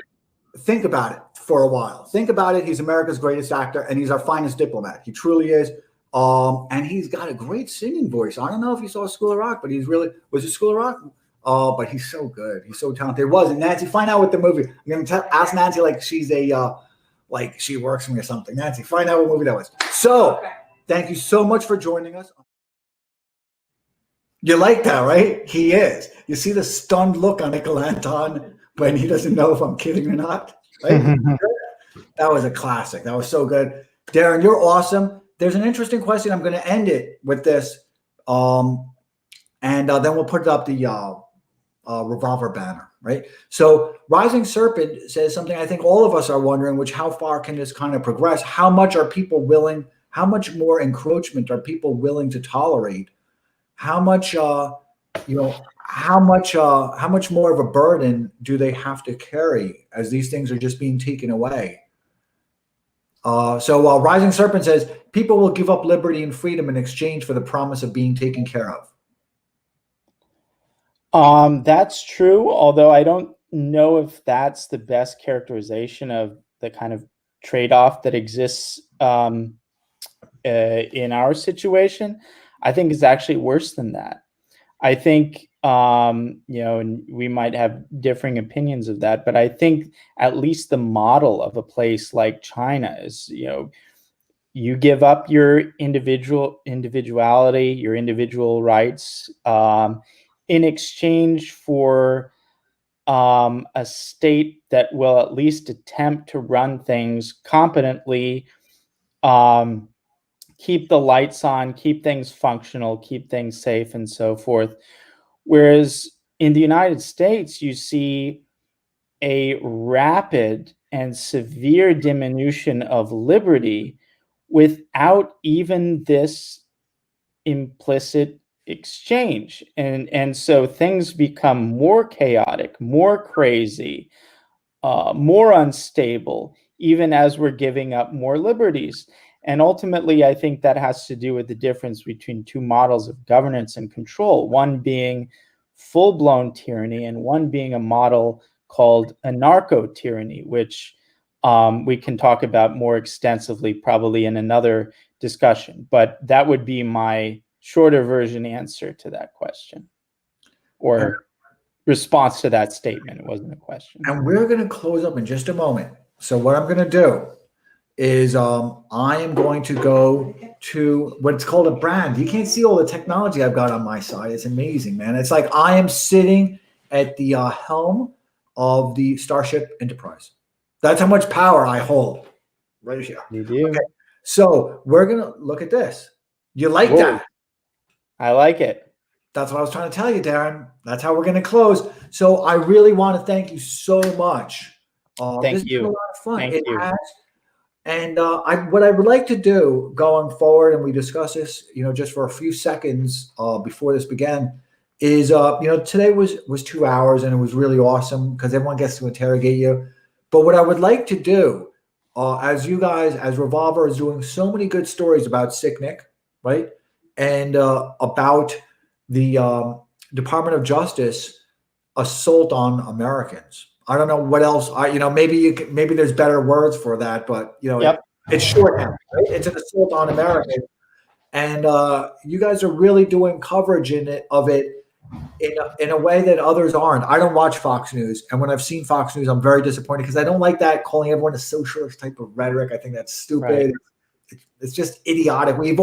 We're all adults at this point. We've all heard the nonsense, right? We're well beyond the nonsense. So I would like to do something more recurring where when Revolver has a really good story that really needs to get some visibility, that we can do a Twitter live and just spend 10 minutes talking about the story and take one or two questions. Fantastic. I love it. Wouldn't that be cool? That'd be cool, right? Yep. And I want to remind everybody in closing that I think it's important for all of us to support Revolver. And for those of us that have the discretionary income that can contribute to it, then there's two ways of doing so. There's giving as a donation, right? And I think they have some tabs, if I recall, because I do it through the ads, right? That's the way I do it. So there's two ways of doing it. There's taking out the ads, right? And then there is a kind of one-time events of a donation, and those can also be recurring. Mhm. So I think it's important to support the startups. I've been involved in startups all my life. It's very, very important to me. And again, because I realize the amount of kind of jeopardy a person is kind of emotionally putting themselves through, it's not easy. Particularly when not only do you have to kind of encounter your own kind of emotional and financial well-being, and you've got to attract talent, you've got to retain talent, you've got to be able to communicate to people what Revolver is, which is always difficult to do, right? To do these things. But you also have the further challenge of having a very hostile media that's just waiting for you to make any mistake you can make. They're ready for it. Right. So I think it's important for us all to do. And for those that that don't have the financial wherewithal right now, certainly appreciate invest in the markets. You will. Please regularly visit Revolver. And there's a lot of articles there that I think are awesome. The Sicknick ones are very important to me. It's part of my chronicle. And there's so many things I'm just so fascinated by. And you guys have done a great job. Even just the fact that the New York Times said, here's proof that Sicknick was murdered, and here is kind of its sequence of events, and they made it look like a crime scene. And then when you look at the sequence of videos, right, it was a whole kind of really well done graphic presentation that they did. There was nothing there. It was ridiculous. But most people aren't going to don't have that inquisitiveness, and they don't have the pain tolerance to go through all those sections. So for them, it was proof. Right. Right. There's proof down the page, and most of them won't go down the page because the assumption is that there's proof down the page. And what you guys have done is so important, and I include Julie Kelly within that. So I really appreciate it. Truth is important. History requires truth. Lies are sufficient as well, but history requires truth. And I read Thucydides a lot, and it's the first revolution. I think of this as the last revolution. I don't know. And Revolver is so helpful, for me. So I want to thank you as well for everything you've done. Well, thank you very much. And I hope to make this a recurring thing, because we have some incredible stuff coming down the pipeline on the Sicknick story and on the broader weaponization of this, what you call the insurrection in name only. So stay tuned. You can have that. I'm giving that to you. That's you can have that. Darren, I'm going to click the button. Everybody, I want to thank everybody so much. And there's a lot of comments here. And I'm going to see if I can just bring up one, right? And it's going to keep this on, but it's going to be like that closing comment type of thing. Oh, I like it. Watch this. Watch this. Look at that. Boom. You like that, right? Love it. You love. So, Darren, thank you. And thank you, everybody. Thank you so much for joining us. And we did this kind of impromptu, and we're going to do it regularly. I promise you. Revolver is doing so much important stuff. They're my go-to. And I want to thank everybody. Thank you so much for letting Darren and I be on your feed and for so long as well. So thank you. I hope everybody had a great time. And thank you, Darren. Thank you. Thank you. Good night. I'm going to press the button, say that. And now.